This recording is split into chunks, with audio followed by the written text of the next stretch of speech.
Ladies and gentlemen, how are we doing?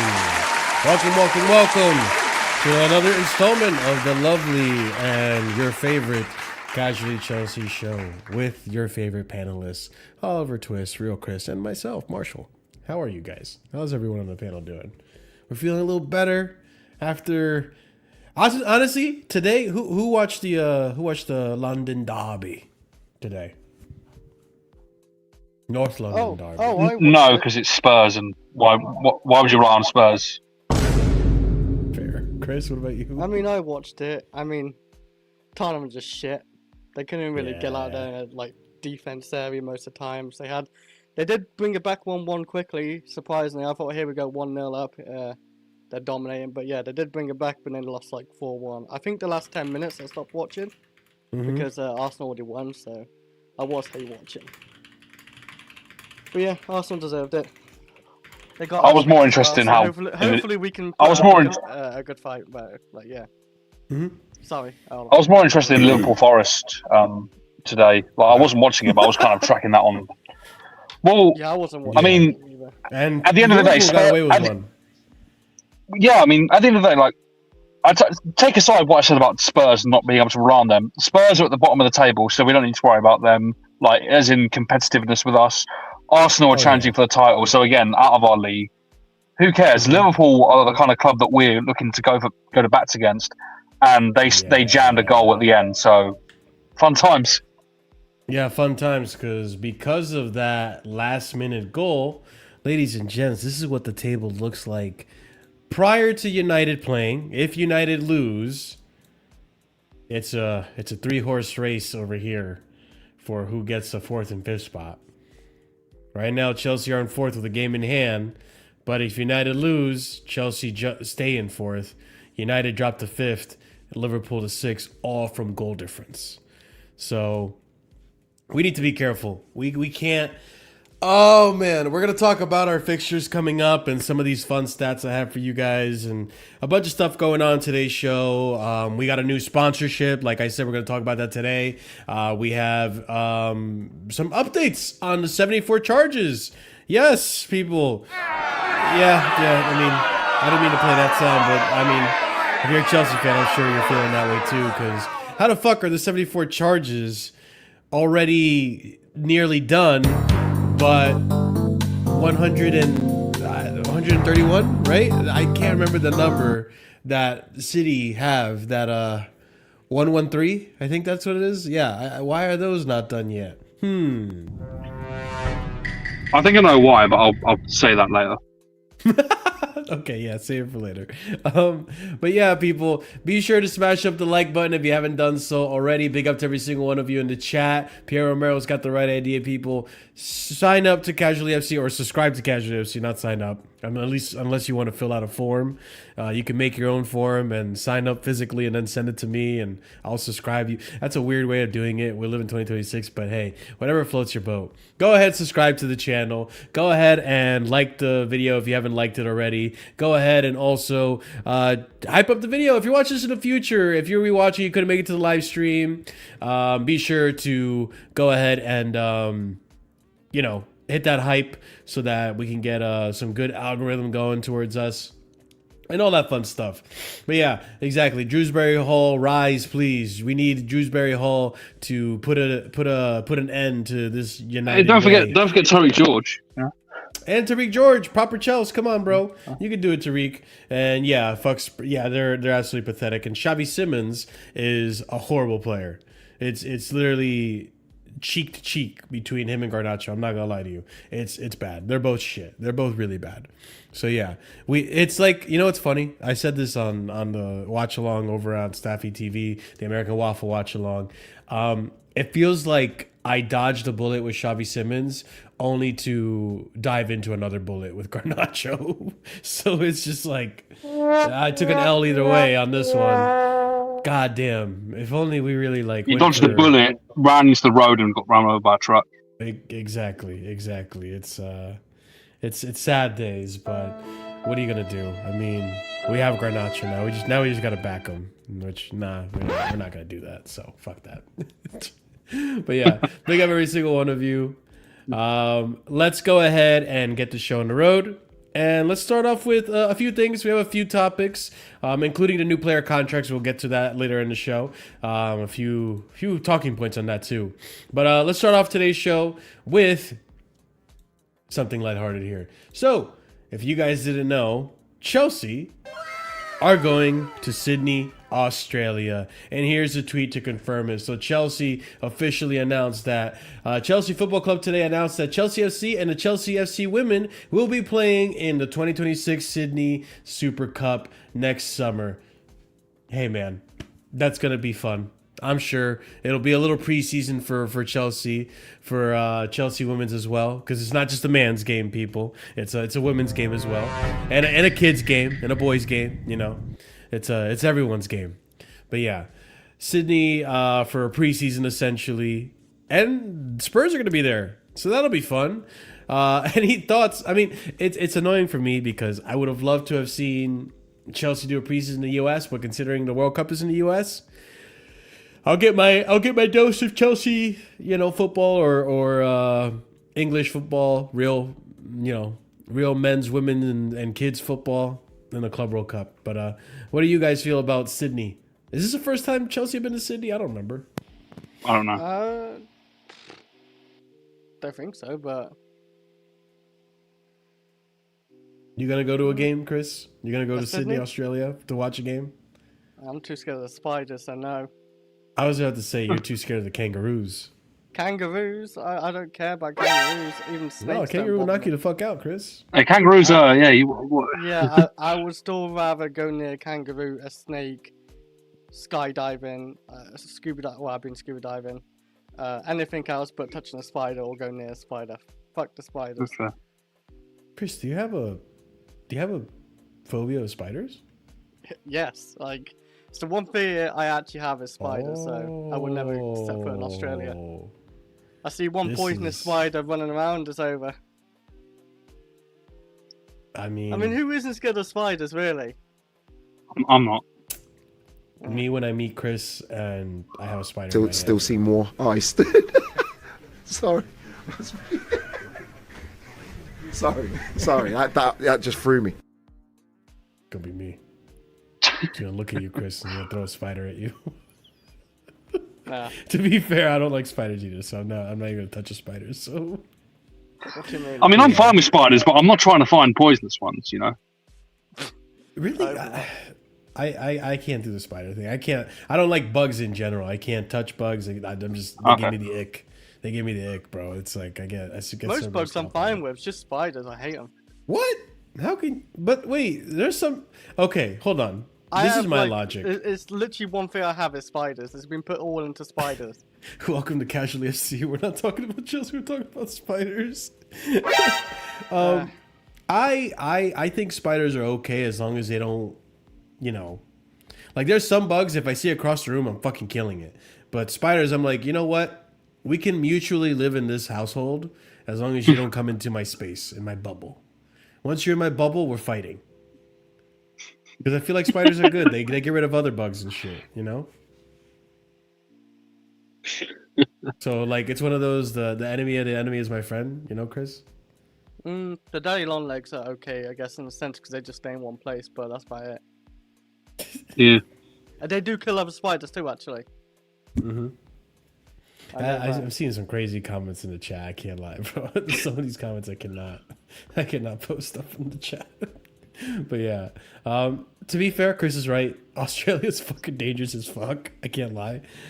Mostly like if you go to the safari stuff and I mean, in their interact with the cities and animals. everything, they're not too bad because I had an uncle who went there like for like a few weeks, and he was looking for a spider and couldn't find one, but He was looking for a spider. What? yeah, he wants to see one. What? No, okay. Hey, big up Uncle Chris. Or No, real Chris. no, my uncle, Real like- Chris. Real Uncle Chris. Big up real Uncle Chris. Okay. Let's move on to the next topic. But yeah, preseason is probably good. This is essentially a preseason. You gotta take. Can I just take comment on place this quickly? In Australia. Go ahead. Yeah. This is yet another year where I'm not watching Chelsea preseason. Nothing against people. The time zone's gonna be fucked. Nothing against people in Australia. Nothing against people in the United States. When we've been in the United States, I can't hack those 1 a.m. kickoffs, man. Yeah, that's late as fuck, dude. I can't lie. Listen, I'll say big up to like CP and everyone like that because, like, you know, they ridiculous hours they wake up at to watch our team. I can't do it though. Yeah, no, I'll be so real. That's actually a really good point because I think even for me, it might be better for you guys in the UK because you might be able to wake up early to watch them. But I'm not doing that.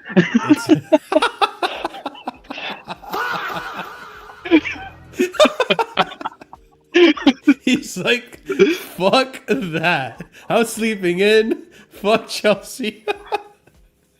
Fair. Waking up at 5 a.m. to watch Chalobah and Tosin. Oh shit, bro. All right, I mean, yeah, you know what? I don't even blame you, man. I don't blame you. With this football club, I don't blame you. But yeah, that's a good point. It's gonna be a crazy time difference. So I'm curious to see how it's gonna work with the U.S. Fan base, consumers, the African consumers, and the U.K. markets. Like how that's all gonna work. I'm sure the time difference is gonna be mad.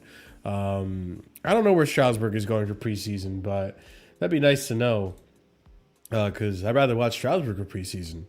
To be fair, I don't think Strasbourg are going to tour for preseason, to be honest. I don't think they have a global fan base enough to do it, which is sad. But hey, big up Strasbourg, by the way. I forgot to mention. Big up Strasbourg. They just beat Lyon today 3-0. Gary O'Neill is actually working some crazy magic over there. I'll be so real. I am very shocked that the results have actually been going pretty good for him. I'm not going to lie. It's wild to see. I don't know if you guys knew that, but yeah, they just beat Lyon 3-0. Where are they actually on the table? Let me check. Because Rosinha was struggling towards the end there to get them up the table. All right, they're in 7th place, only 3 points behind 6th and 5th place. And they beat Lyon, who are ahead of them, so they closed a little bit of a gap there. So yeah, damn, man. Good for them. Good for them. That's actually... Wow, and Lyon were 4 games unbeaten. Damn. It's actually a really good result for Strasbourg, I can't lie. I'm trying to think who Lyon have nowadays because they lost Cherki in the summer. I don't know. They got Malik Fofana, right? The same guy I've been wanting for forever now, but hey, it is what it is. Yeah, I actually have to look in their team. I think they have some good players in there, but I'm not going to look at it now. I know they had Matic recently, but I think he left. I don't know. You know what? Now you have me curious. I'm going to check. Because you remember, in the Nemanja Matic was like, Onana's the worst goalkeeper for United. Oh, and then, yes! I forgot about that was against Lyon, yeah? Yeah, I totally forgot about that. Let's see. This is... So they got Endrick. They got Endrick. Yeah, they have one loan. Yeah. They have Kluivert here. Mata. I don't know. Maitland-Niles is here. Huh? Yeah, Maitland-Niles is playing for what is he doing there? He's a right back, apparently. I didn't know he was in France, but fair enough. Yeah, he's I playing thought he might be in the Championship, but okay. Tagliafico's there. I knew he was there, actually, fair enough. I'm trying to think of more like This is a Kluivert. I don't think that's the same Kluivert. No, that's not. It's someone else. It's not Justin Kluivert. Sulk. I don't know who P. Sulk is. Pavel Sulk. I don't know who this guy is. A Czech footballer.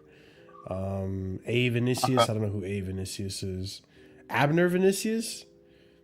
No, I don't know.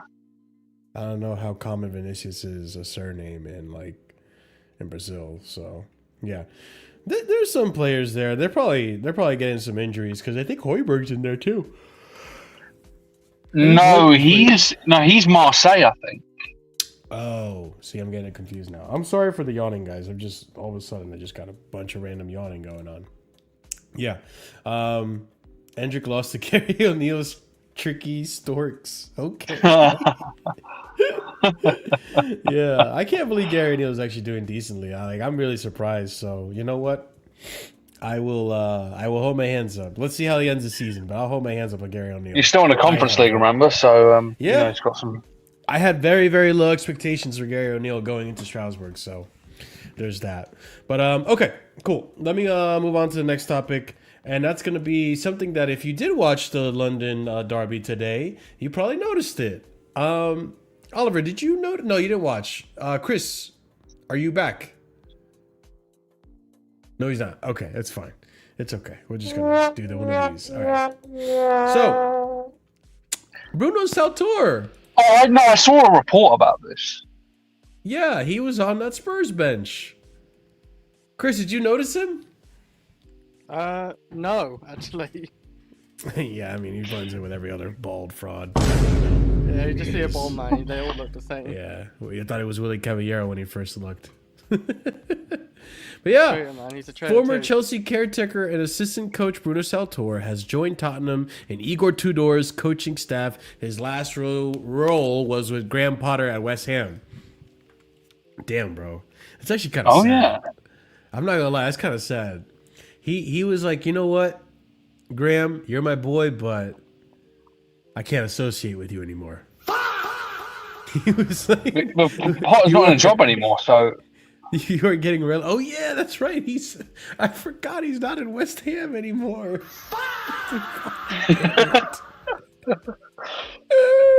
Oh my days. no, they got Nuno doing up clean sheets with the Sarsi.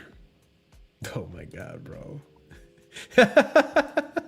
No, so yeah. Yeah, he held forward today. Yeah, man, our only manager with an undefeated record, man. He went ahead and he cut ties with Graham Potter and decided to go to Spurs to be Spursy. Tudor is Tudor, and Tudor is to lose 4-1 to Arsenal. By the way, Eberiche Eze, you, sir, have crimes to answer for. How the fuck do you go a whole entire season scoring 5 goals and all your goals come from Tottenham? It's just Tottenham. Bro, he literally scored a brace today. I couldn't believe it. Yes. I was like, this motherfucker only shows up for Spurs. It's Tottenham. It's oh wow. It's just Marshall, don't act like our entire club doesn't do this. We turn up for Spurs. Like it's a guarantee for our club. So why can't it be the same case for one player? Yeah. I mean, even your Bear in mind he is an alumni of the Arsenal youth system. So and he played for Palace. So dude knows a little bit about hating Spurs. Yeah, I get it. It's just bizarre to me. It's like, bro, and he was shameless too. He celebrated and everything, did this celebration, like thank God and everything. It was like, brother, you gotta also show up for other games. Tottenham were so bad today. Gyökeres had his best performance in an Arsenal shirt. Genuinely. Did I read this correctly? Marshall, did you watch the game? Yeah, I watched the game. Did I read this correctly? Was Polina at centre back? Polina was not a center back. He was a DM. but he dropped. I think he dropped a bit into centre backs. They were playing like Okay, pretty defensively. I thought someone on TalkSport said he was playing at centre back, but fair enough. So what? It was Van de Ven, Dragusin, and who else? Archie Gray at right back, Jet Spence Oh at my left god! back. Yeah, no. Once we looked at the lineup, Papa Matasar was playing right wing today. Like, you know, like it was. Oh, yeah, brother! It was cooked. It was cooked, and they had But this is also how bad Arsenal are. To be fair, like and I say that, and it sucks because they're first place, but like, they're not that great of a first place team. Paulinho was right center back. Oh, maybe they switched up then. Maybe they played 3 at the back then, and Paulinho was back there then. Okay. Oh, okay. That's what it was. Because when you look at the chart, it was like 4-3-3. And I know it's never accurate, but yeah, Paulinho was back. He was horrible today. He was pretty shit. But you know how shit Arsenal need to be for Randall Kolo Muani to get his first goal in the Premier League? Kolo Muani got his first goal in the Premier League today against Arsenal. Wait, really? Yeah. He scored. He almost got 2 actually.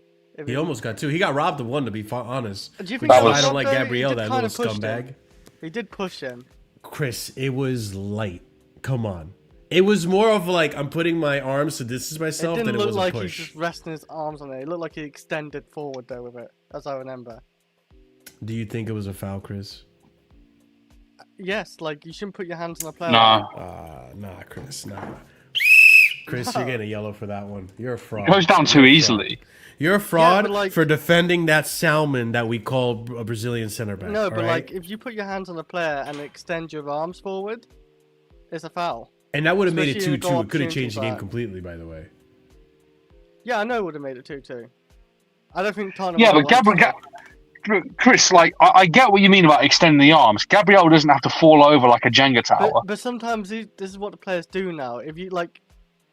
I hate it. A lot of players do go down easier now because, like, if you don't go down, you don't get the foul. Because you can be put off balance where a player does that and they're, like, getting a little bit of advantage over you. That's why. But maybe I just stand alone on that. I just don't believe a player, and I'm a defender as well, should use their hands to get advantage over you. Use your arms and shoulder and, like, your body and stuff. Bro. But, like, me using see your if I hand can and find extending it forward on a player, and I don't agree with that. I'm going to try to find it, because, Chris, I need you to hold that. You're a fraud for Well, this. I can maybe replay, watch it and over, but, like, at the time, I'm pretty sure he extended his arms. It's like with Tosin the other day. That was a red. I know it's a bit different. Alright, Chris, we're going to expose you, Chris. We are going to expose you, bro. You can try to expose me now. Yep. We're going to expose you, Chris. Exposure, Chris. Look at this. Okay. I'm pretty sure this is the play. Right there. Oh, Doesn't even look like it's moving him. See, he's pushing him now. Not really. This looks so bad. That is comical, bro. That is comical. You gotta be kidding me. That's not a foul. You can see his hands extending. I'll see again. It is a bit light. A bit? It's very light. It's very. We're watching it in slow. It looks worse because it's in slow motion. I know In it's a full. contact sport, but I always say you should never use your hands in a football sport. And I like anything else goes. Like, look at how his weight is all. Oh wait, let me get this comment off so you can see it. It's like a lot of This Chelsea banner fans off so said you with can see it. Tosin, like when he I don't know Look what at play his he weight. pushed over Like, from it doesn't the other even day. doesn't even shift his weight. He forces it. By Bro, he jumping leans and forward to flopping like fall a fish. over. I Yeah. know, yeah, he goes down very easy. I know that, and Come on, bro. That I might Bruh. think that's a little bit too light. Yes, bruh. Come because on, it didn't look like bruh. he put a whole Look at that, lot bruh. into the push. He didn't. Look at that. Come on, bro. I might concede on this one. Nah, man. You got to concede on this one. I Yeah. mean, yeah, it's very soft, but I always say like, and this is what Tuchel had right as well with our defenders. They hold tennis ball in their training and stuff like that. And I've done something similar to that too. And you don't use your hands in football, but Mm-hmm. it is very soft, that one. So, and it's the Premier League. You expect a bit more, I guess, contact is okay. Mm-hmm. That's what it is too. Like, Maybe you're right. Gabriel took money out when he was one of the. Yep. The weird. It was a weird refereeing match too. To be so fair, it seemed like all fouls were being called for Arsenal and no fouls being called for Spurs. Like it was kind of ridiculous. What's new? Yeah, it's of Arsenal. But if I speak, I'm not even doing that narrative. It's just the state of things with officials. the refereeing, the refereeing. Even yesterday's game, to be honest, like I Yep. looked at we looked at the Fofana thing. Actually, you know what? We'll get to that when we get to the quotes. Just remind me. But yeah, Bruno Saltor was there, witnessing it all, and probably arguing that was a very, very soft foul on Gabriel Magalhaes, and whatever, he can hold it. He went to Spurs. He's Spurs, you know. So yeah, adios, Bruno, my undefeated bold manager. Anyways, the next thing I wanted to talk about, by the way, is we got the draw for the FA Cup, and we found out that it is Wrexham. So a little video came out just to show you guys. I feel like people are kind of overreacting to this. Ryan Reynolds' reaction to drawing, Chelsea in the FA Cup. He's really excited about it, and I feel personally, I feel like he's excited about it because it's like, it's good exposure for Wrexham. Everyone's gonna be watching the game. It's Chelsea. We're a relatively really popular team. I don't think he's actually expecting us to win. But to be fair, also playing devil's advocate, if I'm gonna go up against like a Prem team, and it's gonna be one of those like Big Six Prem teams, I probably don't mind if it's Chelsea, to be honest, because I feel like you could get at Chelsea. We've dropped so many points against these lower league teams already, or not lower league, but like teams that we should be winning, that we should have the favorable outcome. So you never know. I don't know. How do you guys interpret this? And how do you feel about the draw too? I like Ryan Reynolds. I can't lie. I ain't seen him for a while, but yeah, it's great. Yeah, a nice easy draw. Nice easy draw. Ish, because they are doing pretty well, right, in the Championship. It is. I mean, they're first top common four, loan. are they top 4, top 5? Wrexham? Yeah. No, they're not up there. They're swear close, they but are. they're not up there. They're they're around top 6, surely. I swear they. I think they're maybe in 7th or something like that. Let me check. Well, they dropped down. They're not in the top 4. Okay, They're in not top 6. 4. So they're okay. So I said 7th. They're in 6. Well, yeah, it's top 6 something like in the playoff spots so far. Yeah, they're doing okay, man. I mean, no, fair play to like Ryan Reynolds, the investment he's put into that team, and he's got them going. Like they was like at the bottom of like football in general a few years back. Maybe he can make an appearance. Is that Stamford Bridge or it's at It's Wrexham. away. Okay. Yeah, this is what I mean. I think it's this. It's just the publicity you get, which helps put Wrexham on the map. Or Well, not this that match they're will definitely be on not, TV based on all this. Yeah, that's why it was probably exciting They are a because championship team. So I don't think these guys are as excited if they get like Coventry in the next round or whatever. I think because it's Chelsea and it's a big 6 side, like it's more publicity, it's more coverage, it's and you give yourself a chance to knock out like a really big giant. I don't think Reynolds Yeah, expected. they're the underdogs here. Like they're the underdogs in the whole tournament. I don't think they're expecting to win the tournament. Situation. They got everything to gain. Yeah, exactly. So for me, it's like we'll put Tosin and like Simon Fit. Oh, God. I see Tosin We'll again, have like Gusto in there. Who else can we have? We have Garnacho and Gittins on the wing. Yeah, we can do that. Not Gittins, but We'll have the lap up top. We can't use Bruno no more. We'll like throw in some players in there, see what they can do against CT, I guess. Mm-hmm. I don't know what lineup we'll do against that lineup. You know what, EPL Turf, I can't necessarily disagree, but I'm pretty sure we're going to be Wrexham. If this manager's shown me anything, he can beat lower league sides to an extent. To be fair, it's not his fault that we lost to Leeds. You could probably blame him for yesterday's result, but we'll get to that. We didn't lose to Leeds, did we?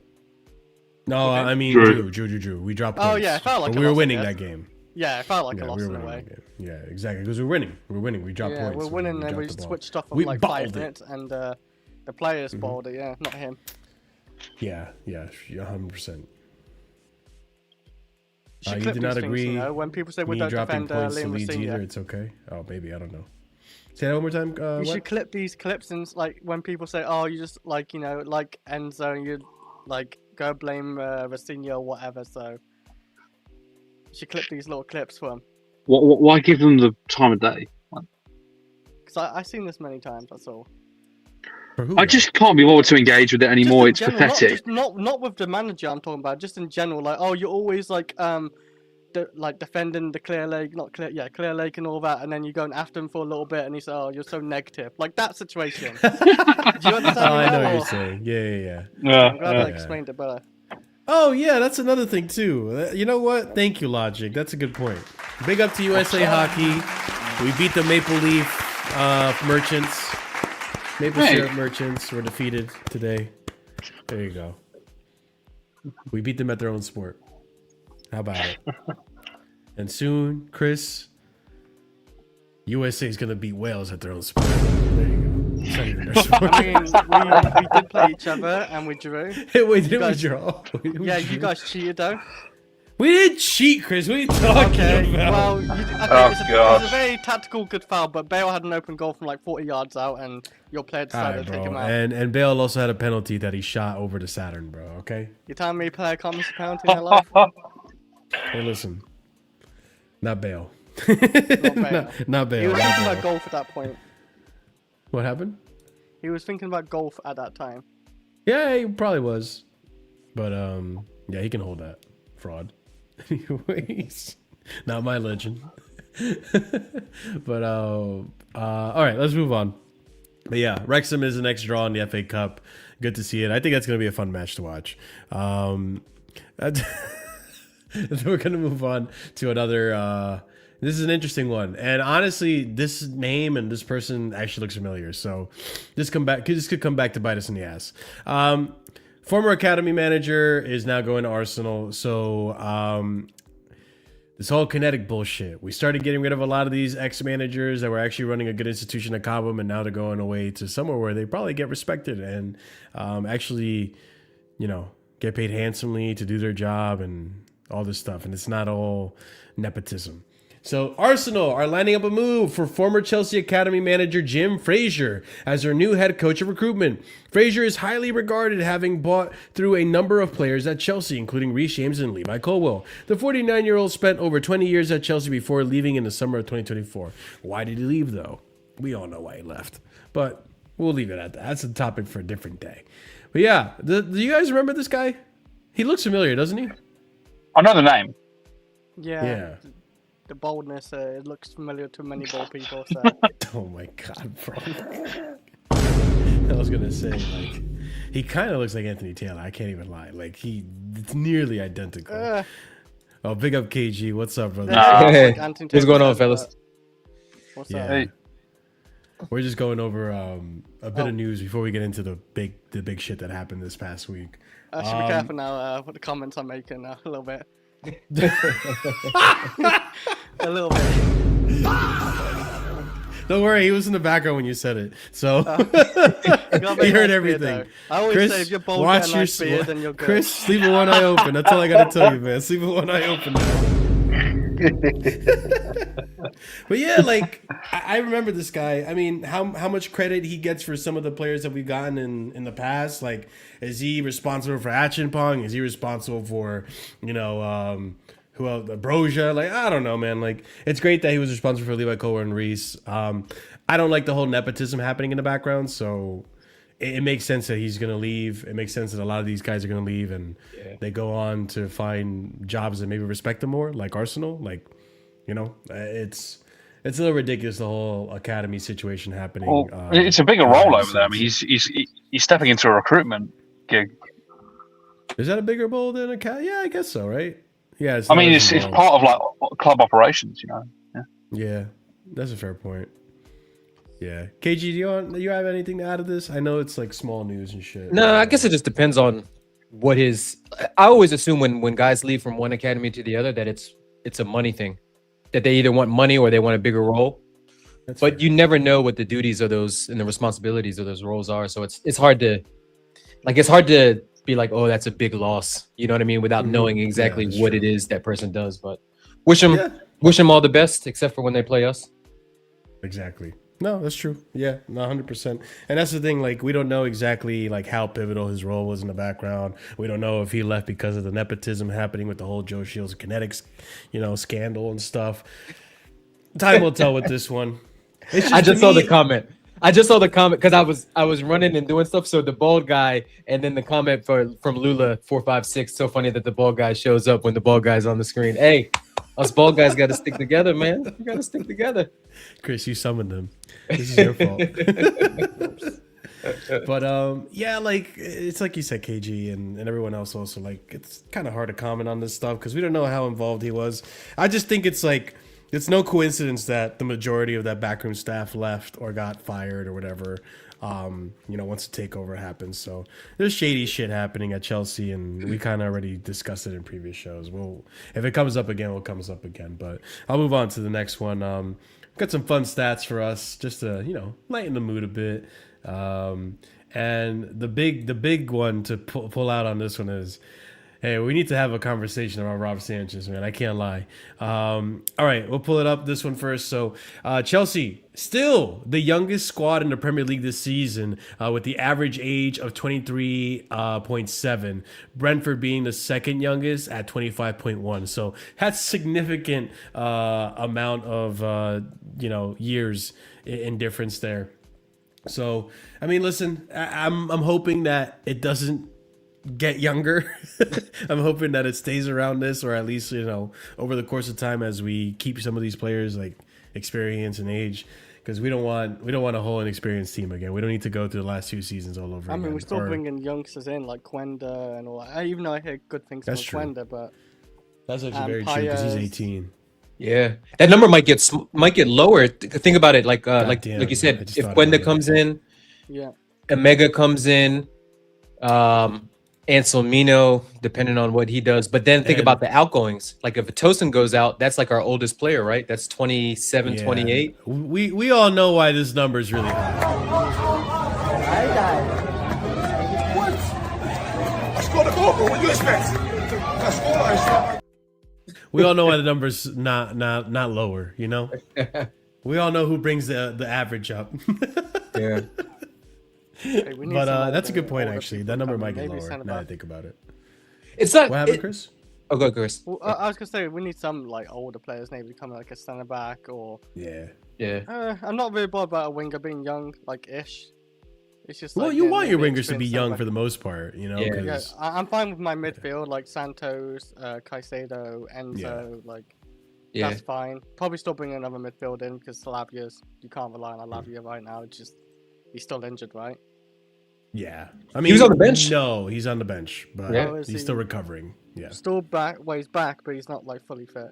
He's not fully fit. Yeah, exactly. Yeah. I don't think he'll ever be fully fit. To be honest with you. Yeah, man. It's a shame because I quite like him. Wrap him in bubble wrap. Yeah, I like him too. He's a good player, but But I was just gonna say, go ahead, it's not that list that's up there. Like none of those teams are good. I mean, minus us. Fuck. Like it's not a good thing to have. Like when I see that list, my first glance is Brentford, Sunderland, Spurs are terrible, and then Bournemouth, I'm like, that's not the teams that we want to be associated with. That's true. No, it's very true. You pointed that out, and fuck, that's a good point. Like, damn. I mean, you're probably right too, because next season that number might either stay the same or go down because we're gonna get rid of some of the older ones and we're bringing in some new talent. Like Anselmino's young, Mamadou Sarr just came in. He's young. Yikes, man. I just hope it's like what Chris says. We just bring in experienced players in the right positions, and it's good experience, not just like shit experience. Quality. Yeah, exactly. I'd rather quality over quantity. Another fun stat here. Chelsea are the first Premier League side to score back-to-back hat-tricks in consecutive away games in all competitions since 2017. So, hey, Neto, you scored your hat-trick against Hull. Big up to you. You had a good game yesterday, too, to be fair. He had a good game yesterday. So if he keeps it up, man, I'll be happier with Neto. I've been back and forth with him. And Cole Palmer obviously gets his hat trick, but we gotta talk about this one. And Chris, you're a fraud. Why am I a fraud? Yeah, like Robert Sanchez, Sanchez, or bro. something. Listen, no, Chris. This is we went back and forth on WhatsApp about this, and I'm gonna bring it. No, to it the wasn't even forefront. about Sanchez. I don't think so. No, You it went was on about to that back and Sanchez. forth with me, Because I actually. remember when I was having this back and forth with Prime about Sanchez and Donnarumma. And listen, if you think Donnarumma's better, cool. If you think Sanchez He is is better, better. cool. I Stop it. think no. Stop. No. I mean, even the stats can back it up. Most when he first joined, I pointed this out to you. They stopped conceding like 2 or 3 goals, and they can start conceding like 1 or less. yes, because he's a good shot stopper. I never denied that. And you can watch he's a him. I better think shot he stopper than double Sanchez. saves, and he does some crazy saves too. Yeah, he's a good I think shot Sanchez stopper. has been fantastic this season, by the way. In terms of okay, so I don't think Donnarumma's world class. I'm gonna put that out there, right? I think he's like near there, but I don't think he's a world class So you goalkeeper. think he's elite level, like basically? Yeah. I think he's elite because you know who world class is? Thibaut Courtois. Allison, Yeah. Allison too. Thibaut Courtois, Alisson. I don't think Donnarumma is at that level, but he's I close. mean, that's fair enough. He's close because his shot stopping is incredible. Like I think he's a world class shot stopper. Yeah. But the reason I always argued that I think I prefer Donnarumma better is that I think No, Sanchez is a Sanchez. good shot stopper, not better than Donnarumma, just maybe 2 notches less than Donnarumma. But he gives me everything else, like retrieving from corners, passing ability, which is better than Donnarumma, even though the bar's in hell with Donnarumma, so on and so forth. You, Chris, we're doing some investigating on you. You, Chris, told me you rather Vicario over Sanchez. season, And after yeah. the game I saw today, you, no. sir, had a howler. No. Wait, that's the last context. season- When did this happen? Yeah, This happened last in the season. summer. No, well, end of last season. Yeah, end of In the last summer, season. in the beginning of the season, summer, Like last it season. happened shit. after the season. I wanted him gone. I wanted Magnan in, or anyone else in really. Like Donnarumma would have been great. To be fair, Oliver, I saw what I saw from Sanchez in the summer, and kind of towards the end of last season. I think he's a little better This is towards the end of before, last season. by the way, the Club World Yeah, Cup yeah. as well. By the way, this is before the Club World Cup as well. No, it wasn't. It was after the call. No, Yeah, but we were I all. will- I will scour the internet and find this, It was Chris. because I wanted Magnan too, and I said like we need. Oh, yeah. Yeah, I wanted Magnan. let's just think about what where our minds were at the time. Because say what you will, Sanchez. If you think he improved at the end of last season and in the Club World Cup, fair enough. We were all throwing our toys out of the sandbox when this club bid £8 million for Maignan. Yeah, that's true. Yeah. That's actually very true. Yes, I really wanted a Magnan who would like fit under like We all an do, Enzo yeah. system from Yeah, playing yeah. from the back, and he's a good shot stopper. Maybe not as good as Sanchez this season, shot stopping wise, because Sanchez Yeah. this season's actually been Mm-hmm. actually unreal. I'm surprised, but I have to see if he can do this for another season. By the way, this is the only good season I think I've seen Sanchez do. What is this? This is his 3rd season with us, right? He Yeah, came here during Grand Since Potter. Yeah, 3rd. No, he didn't. He wasn't here during Grand Potter season? No, it was Didn't he come came with halfway through? Poch. Yeah, Poch. 20 mil, right? 20 mil. We were playing Kepa under Grand Potter. Yeah. You see, that's such See, a I don't dark remember Kepa time. I playing. don't Oh, Yeah, know. that's I try to forget those times. I try to forget, God. bro. Wait, Kevin really played under Potter? Yeah. Thought it was Yes. Sanchez. I Yeah, swear it was because then Sanchez. once Sanchez came, Kepa went out on loan twice. I thought he's out the door basically when new ownership basically came in. No, because Mendy had injury problems. Mendy was with us under Potter. People will forget Yeah, that. true. He was there. His Mhm. form had fallen off a cliff and he was dealing with injuries as well, and he wasn't signing a contract. Yeah, it says 2023. So yeah, he's been with us for Yeah, 2 3, seasons, about 2.5. now. Yeah, yeah. Yeah, 2.5. Yeah. By the way, how shameless is it that chances created and assists are mentioned with goalkeepers now? Like, what are we doing in 2026? Well, you Because know what? no, To but be fair- Sanchez is the best at it though. Oh, I know. Yeah. I mean, I know. Like when he, this sounds crazy because I thought yesterday he was really poor on the ball with he his was distribution. bad. Yeah, he was. Yeah. But I will 100% agree that, like, I'm looking at Sanchez now. Like, I don't think we need the upgrade in the summer unless like something crazy, unless there's a clear upgrade, which I don't think there will be because I don't think there's that many good keepers across Europe. But True. yeah, Sanchez he's been top 2 or 3 players of the season for us. so far. I mean- But I also think Donnarumma's been City's player of the season. Listen, I think two things can be true. Yeah. I do think, like Chris, even though we were arguing about it, I do think Donnarumma came into the City side and helped improve that defense tremendously. I think Yeah. the leadership he provides, the experience, the calmness, I think that's great, right? Like, I still think if you watch City games, he makes a bunch of little mistakes that he gets away with because I've he not has seen him good make defenders any in really front of him. mistakes Yeah. this season, but maybe I missed them. No, like even what was the game that just passed? I think there's maybe one goal he should have done better. I've seen. That's about it. It was the City. What game just happened? Literally, City. Newcastle? Do you mean that? Wait, do you mean that Newcastle. punch? Do you mean that punch? where he mispunches the ball. It wasn't a miss. Oh, punch, yeah. he It didn't lands. hit It hard. lands into a place where he got lucky. Yeah, it wasn't but a if that great was punch. Sanchez, Prime would be Yeah. here tallying it up. There's another mistake. Yeah, there's definitely If a that was Sanchez, I still wouldn't be that bad, bothered. It didn't Yeah. lead to a goal. I know and you it's wouldn't just be, a bit of a Chris. light hit. yeah. I Yeah, think there's some definitely a people little still bit have of that a bad agenda. Yeah, there's a little bit of of a curve for Donnarumma because of the even though I don't think City's defenders are great, although I except for Gahey, but he hasn't had Gahey for more than 5 games I think in the league. Yeah. So there's solidity, defensive solidity in front of him is much better than the Yeah. bozos that we have in center back. So that definitely helps. No, exactly. And it again, like I understand Sanchez last season, that nervousness, it made all of our center backs nervous. Like it Yeah. reflects. Like so, I give props to Donnarumma. Donnarumma came in and helped solidify that defense a lot. It wasn't perfect, but now that Gahey's in there, it definitely looks a lot better now. It looks solid from keeper to defender. But in terms of like what we need for Chelsea, like Donnarumma's not giving you the passes that Sanchez is giving you this season. Donnarumma's not playing out the back that well. Donnarumma's not, error proof. He still makes errors regardless, but he's in a better team, so he does get away with it. But I got to give kudos to Sanchez this season. Like you said, KG, and Oliver said it, and I mean, Oliver even voted him. I don't want to throw you under the bus, Oliver. You did say, as of right now, he's your player of the season. He is mine. Yeah. He's It's not a crazy. If you don't want to say that, at the very least, you can't disagree. He's been our most consistent player this season. Yeah, he's definitely top. If you think of the top 3 keepers, you'd probably pick in no order: Raya, Donnarumma, and Sanchez. And all of them on their day have been. I mean, what does Sanchez have? Like, what does that say? 9. Like for us to have 9 clean sheets with the center backs that we have in front of him 100%. Yep. it's almost like unbelievable. Like I saw the stat before and I had to go back and check. I was like, yeah, we were keeping if Arsenal had our centre backs with David Raya in goal, they'd be in a top 5 race. Yeah. Yeah. 100%. 100%. I totally agree with that. And listen, you guys can have recency bias in the chat all you want. I understand Sanchez yesterday. I criticized it.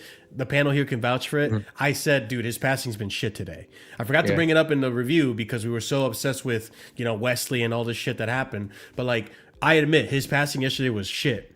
But other than that, the Arsenal game, the United game, those are realistically the only games that I can remember this season where he's actually been like a problem. Right? Yeah. Other than that, he's been pretty good. He's been pretty consistent. And again, chances created. I know it's like a weird stat for a goalkeeper to have, but it's there. Like he created an assist. He does create chances. I think João Pedro being up front helps him big time because João Pedro can actually control the ball from a goal kick and get involved with the play and bring the other team into it. Unlike Jackson struggled with that. But regardless, was the assist that Newcastle thing that goal that you mentioned, Marshall? Do you guys remember? Yeah. I don't remember. Was it that one? Actually, it was the one where he headed it to himself and then ran in behind. Okay. Because I never know. Because with assists, it's always like João Pedro did a lot. He had a lot to do after the pass, so I don't know like when the threshold for the assist gets cut off. But that's the one that's out in my mind. Newcastle. Yeah, it's a Newcastle game. Yeah. Sorry, 2-2. Yeah. No, you're fine, man. It was a 2-2. Yeah. But he's created more chances than that Garnacho's been on the end of some of his passes and fluffed it completely. And that's the thing. Like, I feel bad for. Was it Everton? That was one of them with Garnacho, right? Yeah, brother. Yeah. It was the Everton Garnacho performances anymore. I try not to remember Ale Garna performances anymore, man. But with Sanchez, like it's almost the same way I feel about Enzo. It's different context, but with Enzo and Sanchez, it's like you look at the wingers we have and how shit they've been and the touches that they get sometimes. It's like you feel bad that some of these passes don't come off. Yeah. And so sometimes when I see Sanchez go for the long ball and Garnacho just flubs it and Sanchez doesn't get credit for a completed pass, I'm just like, you know what? Sanchez, this season you deserve better. And I can't even lie. You could say whatever you want, bro. I can't even lie. I like when people say we're finished. Like that implies that we had started at some point. Like were we That's actually true. Were we That's actually like true. do people expect us to be in the title race? Like I don't I don't know, but we talked about this briefly earlier. I think it was yesterday, where like if we actually, because there was a stat, right, where we dropped 19 points from winning positions, I believe, right? If we actually maybe cut that in half and kept some clean sheets in games where we're supposed to, and I have the games, we'll actually go over it. For much as you guys don't want to believe it, not only will we be second, as HA is saying, Sanchez would be in contention for Golden Glove this season. Like, you don't even want to admit it, but Sanchez would be in contention for Golden Glove this season if we had just kept a few of those clean sheets and not like bottle it like we did yesterday and against Leicester as well. I'm just saying, man. So the stats back Sanchez this season. He's actually been decent, and I'm all for it, man. Like, good for him. I'm still on the fence about keeping him though, KG. Like, I know you mentioned like maybe we might not need to go for a goalkeeper if he keeps playing like this. I don't know. Yeah. I still in the back of my head, like I'm still like not over. I got Sanchez PTSD. PTSD. You know what I'm saying? Well, I was gonna say, and I'd love to hear Oliver and Chris's, and of course yours too, Marsh, on the chat opinion on it. But if the long-term plan is Penders, I would love for Penders to spend one more year at Strasbourg. I agree. And then Absolutely. come back, and then let him come back, and then let him compete with. I don't know off the top of my head. I don't know what Sanchez's contract situation is. I'd imagine he's on pretty low money because most keepers are on low money, bar Donnarumma. But I wouldn't mind just. But then we do need a number two, and I don't know what's going. Like Jorgensen's hurt right now, right? So I think so. He hasn't been on the bench for like 2 months now.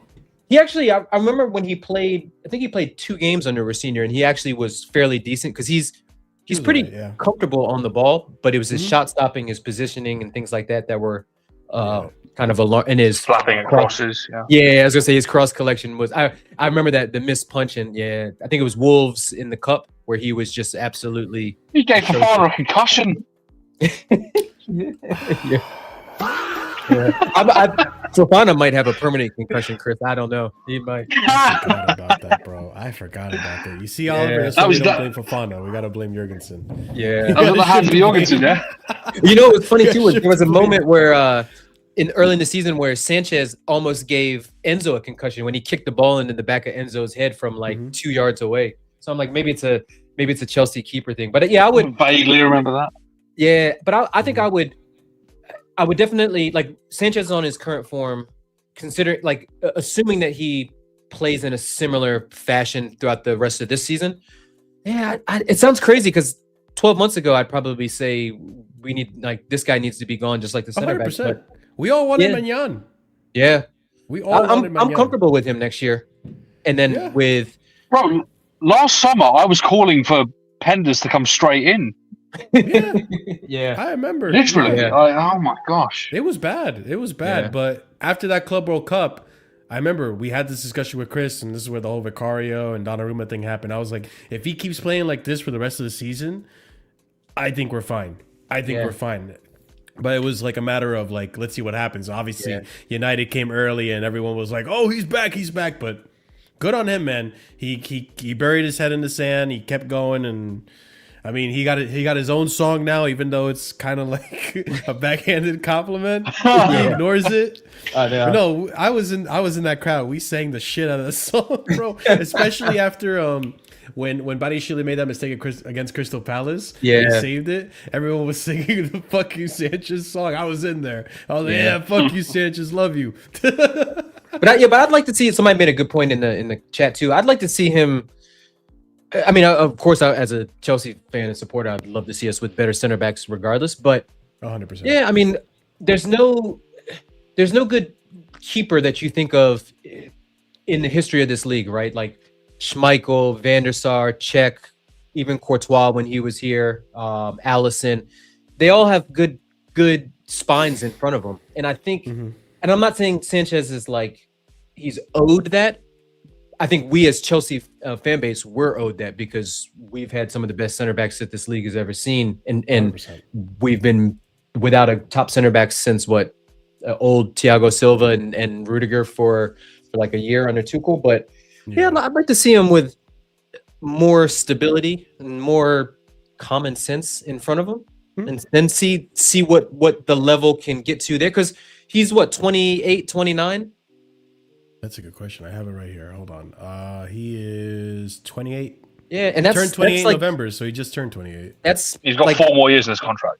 Yeah, that's like your peak. That's your peak age, in my opinion. Your peak age for goalkeepers, like 28 to like young 30s, where you're mentally, your game is there. And I'm saying this, and I'm probably talking out my ass because every time I go and goal when I play a Sunday league or five-a-side, I absolutely shit my pants.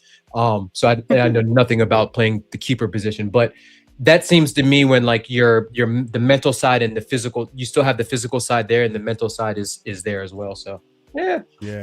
This is a peculiar question I actually want to ask since we're on the Sanchez topic. Do you guys? So I'll say this. I think part of the motivation for him is he genuinely. I feel that the goalkeeper spot for Spain is actually open. I actually do feel there's a chance for him to get in. I mean, he's had a good year, hasn't he? Yeah. So, and if they actually generally watch him, like they know he's a good shot stopper. It might be Raya right now, but yeah, it might be Raya because he's currently winning in the best team, and I mean, he was good today. To be fair to Raya, yeah.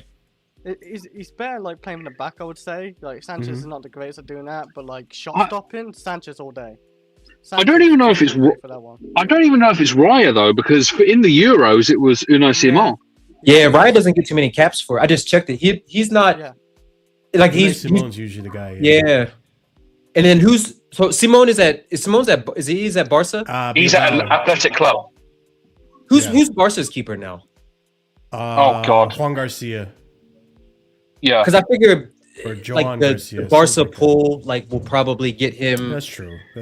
Plus, they like to play in a similar style. Like, remember when like Del Bosque was there, and it was like basically the whole team was Barcelona, and then like 3 or 4 Real Madrid players that used to fight. Yeah, even on Luis Enrique, he banished De Gea.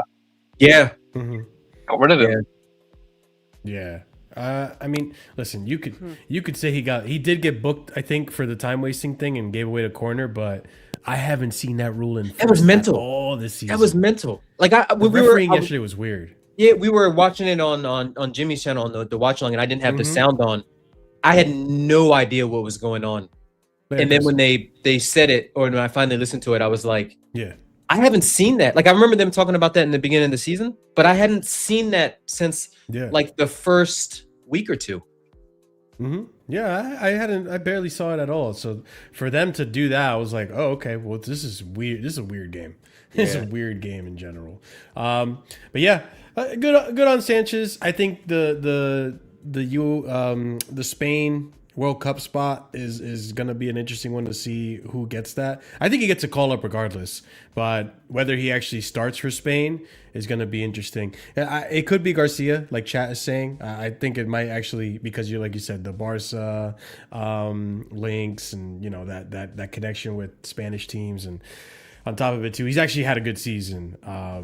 But I also don't know if Barca have been at their best either. I think Real Madrid are currently winning the league, but it is what it is. We'll see how it goes for either or, but it's going to be an interesting little competition there for that spot. Just with Sanchez, by the way, you remember a year ago it was the centre backs giving him eyes. Now how the tables have turned, right?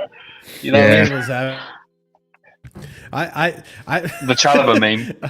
Dude, I hope Sanchez gave Chalobah eyes after the United take. Marshall, he shouts at them every single time they concede. He goes ballistic. Yeah. Yeah, he gets pissed now. But that's good. Like, I want my goalkeeper to have good mentality because Exactly, and this is, by the way, this is why I'm so happy that, like, I don't know how Penders is doing. Like, I don't watch Strasbourg. I don't know what his character's like, but the odds are, as a 21-year-old or whatever he is, like, he's not going to have that command over a team. Yeah. Like, I imagine, like, because we're not going to get better centre backs. It's Clear Lake Capital. It's Blueco. We know what's happening here.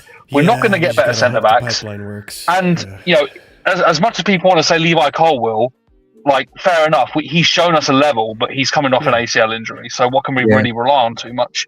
To put Penders into that would be a disaster. Yeah, that's a good point. That was my fear too with Penders was you're bringing a young keeper into a volatile situation with no stability in front of him. So that's true. What does that do to a goalkeeper's confidence? I mean, keepers are a little nutty by default anyways, as evidenced by, like, you know, when they let a goal in, they just start screaming no matter like Vicario does it, even though there's 75% of the time it's his fault. But even today, it'll definitely be interesting. But like I said, I wouldn't want to. But then again, that for me, that kind of logic and mentality goes for the entire squad. Like, I wouldn't want to bring a lot of young players into this environment and have to depend on them. The pressure would get to them. But I think the difference here is that we have a player that is currently holding up his end of the bargain in this toxic environment. Yeah, you don't want to get rid of that. Whereas elsewhere, we don't have proof of concept yet. Yeah, and it's true. Like, and going back to the mentality thing, like, it just goes to show, like, this guy was getting booed when he got the ball last season over and over again. And I said it a million times on the channel. I don't think booing him is going to help at all, because you could tell back then he was shaky, he was nervous, the confidence got to him. I didn't think it would help at all. Now, the fact that he got out of that phase and now he's kind of a little bit more respected in the crowd. He's got his own song, and even he's commanding in that back line. Like, we complain about needing leaders in the team, and he's kind of stepped up in that sense too. You guys saw the video when we were losing to West Ham. Yeah, the fans. That's strong mentality. I got to give it to him. I can't really say this about Ron Sanchez, by the way. That video, like, I don't know if people clocked it, but the fans were mental at Hatto. Mm-hmm. Yeah, like, Hatto was walking past. Sanchez took all the, like, attention, kind of. Yeah. That's good on him, man. So I hope he keeps it up. I'm gaining a lot more respect for him this season because I was ready to get rid of him last season. But yeah, we'll see how it goes. We'll keep an eye on him. Good for him so far this season, and I hope he keeps it up, because at the end of the season we got the Casually Chelsea Awards, and we're gonna have to vote who the player of the season is. I'm just saying. I was just saying. We'll see who it is. We're gonna break the internet. Cool. Yeah, we'll break the internet, man. All right, so the next thing I want to bring up, obviously this is where things get a little bit more serious. Don't like when this happens, and it's really unfortunate that he's a victim of this shit all the time. Fofana racist abuse. Like, I get it. Yesterday made the big mistake. Honestly, we'll talk about that moment, because I feel black. I feel like I have been gaslit from yesterday's game. So let's go ahead and talk about it. So obviously the club made a statement. Chelsea Football Club is appalled and disgusted by vile online racist abuse directed at Wesley Fofana. The targeted racist abuse Wes has been subjected to following today's Premier League fixture against Burnley is abhorrent and not to be tolerated. Such behavior is completely unacceptable and runs counter to the values of the game and everything we stand for as a club. There is no room for racism. We stand unequivocally with Wes. He has our full support, as do all our players who are too often forced to endure this hatred simply for doing their job. We will work with the relevant authorities and platforms in identifying the perpetrators and take the strongest possible action. Hey, man, ban them from the stadium. Wesley Fofana received racist messages. Shameful. This is one of them. This is another one. It's just horrible. Like, how are you going to ban these off from the stadium? 100% IP, because you could tell. Wait, the first guy had a Reece James Avi. This guy doesn't even have an Avi. I know, but that goes to the accounts and shit. That goes to how stupid these people are. So you're racially abusing a black player, but you have a black player as your Avi. Like make that makes like It makes it no doesn't sense, even bro. make sense. It's stupid. And yeah, it says here, Wesley Fofana posted this 2026. It's still the same thing. Nothing changes. These people are never punished. You create big campaigns against racism, but nobody actually does anything. And look, let's be honest. Like, unfortunately, the sad reality of the world is you're never going to get rid of racism. Like, you can try your best to mitigate it. You can try your best to educate and teach. But there are just going to be people, unfortunately, that fall through the cracks, and they're going to be racist people, and they're going to be racist pricks. And sometimes, you know, in like the case of the Argentinians, it's ingrained in the culture. And you just have to teach and educate people. It's not an excuse. I'm not by any means making any excuses, but it's just like some people are just raised in the wrong circumstances where you just can't get to those people. I even saw the other day, like there's a burger joint in Argentina. That's how much they embrace it.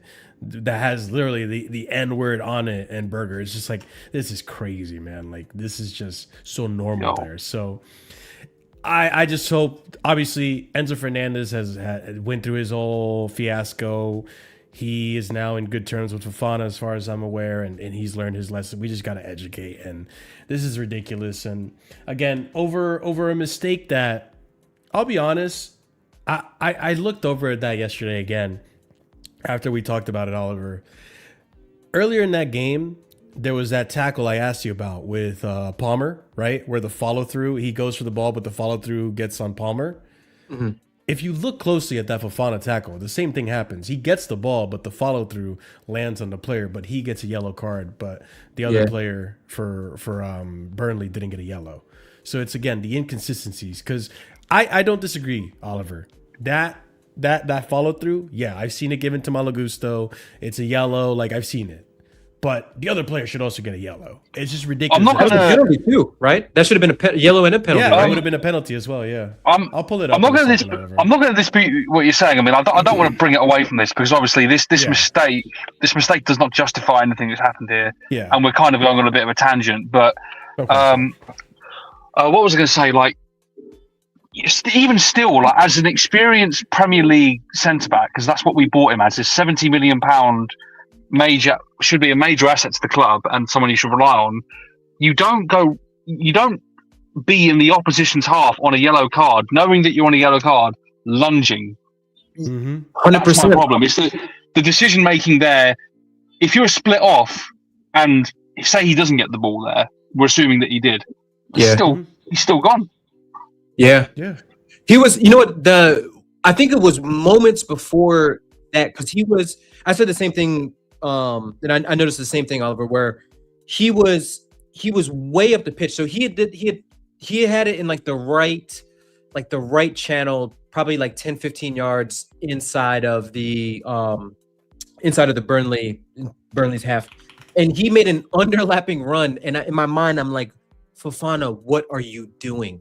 Like, we don't need you to be bombing forward because you're leaving one center back there on the counter to help deal with anything. And I know Reece might have dropped back, or Caicedo, because Caicedo was dropping very deep in that game. But I think that was the same passage of play where a moment later he's up there and he's closing down on Burnley players, and that's when he overreaches and oversteps, catches the guy. Which, I'll be honest with you, like I thought it was a second yellow. I agree with you, Marshall, about the consistency. It's not there, but we know how this league is. But for me, it's a mental thing. It's like know the time, know the situation, know the scenario, know that you're on a yellow, and be safe. You've got plenty of players around you that can close down the ball. Because we were at that particular point, we were hunting everything down. We were winning all the 50-50s. We were recycling possession, and we were pretty much all in Burnley's half. Just be smart. And that's my biggest problem with Fofana. Like, I know, we went off on the tangent about the racial abuse and stuff like that, but as a player, he's just, it's weird because the injuries, like, he doesn't suffer from the injuries in terms of, like, he hasn't really lost a step of pace. His quickness is still there. His physical traits are still there, but mentally, I think he's so far behind developmentally because of all the time he missed. And I just get all the time just mental mistakes of just not being in the right position, or maybe being a little bit too aggressive and not knowing when to step, not knowing when to drop. And I'm like, he's an experienced player on this team. He's got to be smarter. He's got to be better. Yeah, and yeah, again, I'm going to transition into the game because we want to go over some quotes from yesterday. But again, just to preface this, I don't care what mistake Tosin makes. I don't care what mistake Chalaba makes. I don't care what mistake any black player makes. At no point will I ever resort, or anyone should ever resort to whipping racist remarks over at them. And it's happening. This week has been like highlighting how much of it's still happening in the game between Vinicius. There was the thing, the Wolves player received racist abuse. Now Wesley Fofana's getting it. You know what's even worse than the fact that it's happening, by the way? What? How poorly some of the big figures in this game are handling it. Oh, yeah, Mr. Mourinho. Oh my God, Jose has had a absolute nightmare. I've lost a good amount of respect for Jose after the way he handled Luis Enrique too. Enrique came out with some bullshit quotes. I'm just like, these people. No, that one triggered me, bro. That quote triggered me like hell. Oh, it's not my place to talk about it. Whose place is it then? The 4 black managers in European football. Like I get the angle he's coming from, but there's certain topics that you can't just say that to. Like that's as simple as like, oh, it's a shame, it doesn't belong in football, and then you move on. Instead, you're very dismissive of it, as if it comes off as if it's not an issue, which is it's a big issue. When you say things like that, that's a massive neon light on your head saying, "I don't know what white privilege is." Yeah, just read the room. Like when Jose said Benfica's best player ever is black, is Eusebio. I'm just like, that's the equivalent of I can't be a racist. KG, so you know their fans are reacting to that, by the way. They are not happy. Yeah, it's crazy. Just see how company Benfica, that, by the way. Yeah, just KG, hats off to Vincent Company, by the way. We talked about it backstage. Hats off to him. Yeah. What did you say, Marshall? Did you see Vincent Company's press conference and how he reacted to?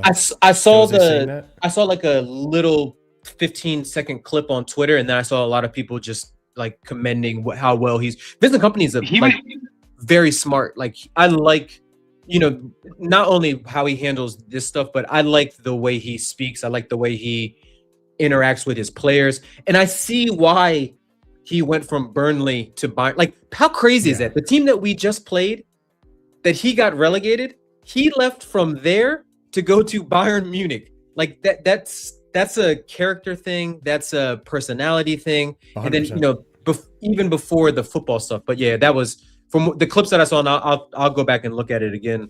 But I thought that was stand up. The way he handled it was class. Like, absolutely put Mourinho in a split for that one. Deservedly so, because it's a shame that Mourinho, having a history of fantastic black players he's played with, and even gone to Ivory Coast for Drogba and like all this stuff, for him to say that Mikhail's daddy, like all that, like all that stuff is just like a grain. Like it's just you got to throw it out the window now. The shame of it all is that when Mourinho was at Fenerbahce and he was getting, he actually had racism allegations from I think it was the Galatasaray bench. Mm-hmm. There was a whole scandal about that. And, Mikel and Drogba instantly jumping to his defense. Imagine how they feel reading the things and seeing the things that he said after that Benfica Madrid game. I'd be really disappointed if I were them. It's probably really disappointing. But let's actually talk about some of the quotes that happened. But again, the preface of this is like I know it sounds corny and cheesy, but it's true. Just say no to racism. Like all this bullshit, there's just no excuse for it. It's unacceptable, and we can't have it. But on to the quotes of yesterday's game. Actually, Rosenir came out and talked about a few things, and we'll go over this the foul little controversy that happened as well. Rosenir had a few things to say. I wanted to go over it and then see what we think about it. So first thing he said here, Liam Rosenir on whether Wesley Fofana was to blame for the result. That wasn't on Wesley. That was on our performance. From the first goal, we lacked decision. I wanted us to create wave after wave, and we are too safe in possession, which probably a little bit of ingrained in from Resca, maybe. Liam Senior on discipline issues. I will never speak about anything that happened before me. For me, we've set fire to poor 4 points in 2 games. It's not good enough. There's an inquest after every game, win or lose. He also said this about the performance. I felt the general play, the second half performance was miles better than the first half. We didn't make the right decision for the moments we created, and we didn't finish the game off and left ourselves open. I fully agree. On the cooler heads that may be needed. Youth is one thing, accountability is another. I am accountable for every result and performance we have. We need to have players we can rely on to do their job. Our record of defending set plays this season is not at the level. 100% it's not. And defending in general. Liam Sr. on whether mindset is the issue. There are certain values you need to have in your team. The best teams that win titles and win games 1-0 when they don't have the best performance, that should have been a 1-0 today. I know what we need to do to get there. It's not about youth. And I agree. I say this all the time. Like, people want to say, oh, our attack's not great, our attack's not great. And then I always hit them back with like, but we were winning the game 1-0. Yeah. So if you have enough to win the game, you should have enough to defend that result. I know we don't live in an ideal world, and even Arsenal these days are conceding goals despite that being their tactic, and they're having a much better defense than us. But at the end of the day, like, you want to have a good enough defense so you can defend these results. Obviously, you want more goals too. That's great. But I get that. I get that from a manager's point of view. More on Liam Rosino, Wesley Fofana's red. Our discipline since I came in has been very good. That was an unfortunate red card for Wes. I felt there was something that happened before that could have been dealt with better by the referee, but it went unnoticed. And I think that's where he comes to, let me actually post this. Again, it was this whole scenario right here. So we were talking about it, right? This wasn't given as a penalty, and this is a follow through. This is a penalty on Cole Palmer. He got the ball, but the follow through landed on Cole Palmer in a similar area, and this is Wesley's, tackle. And again, he gets the ball.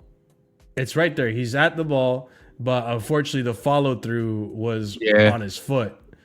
So either you give both a yellow or you don't give a foul to either. That's my issue with it. It's again the inconsistencies where I know we talked about this, Oliver, where it's like we need to figure out a way where VAR can intervene a little more. Like, we need to figure out that little gray area, right, where clear and obvious errors.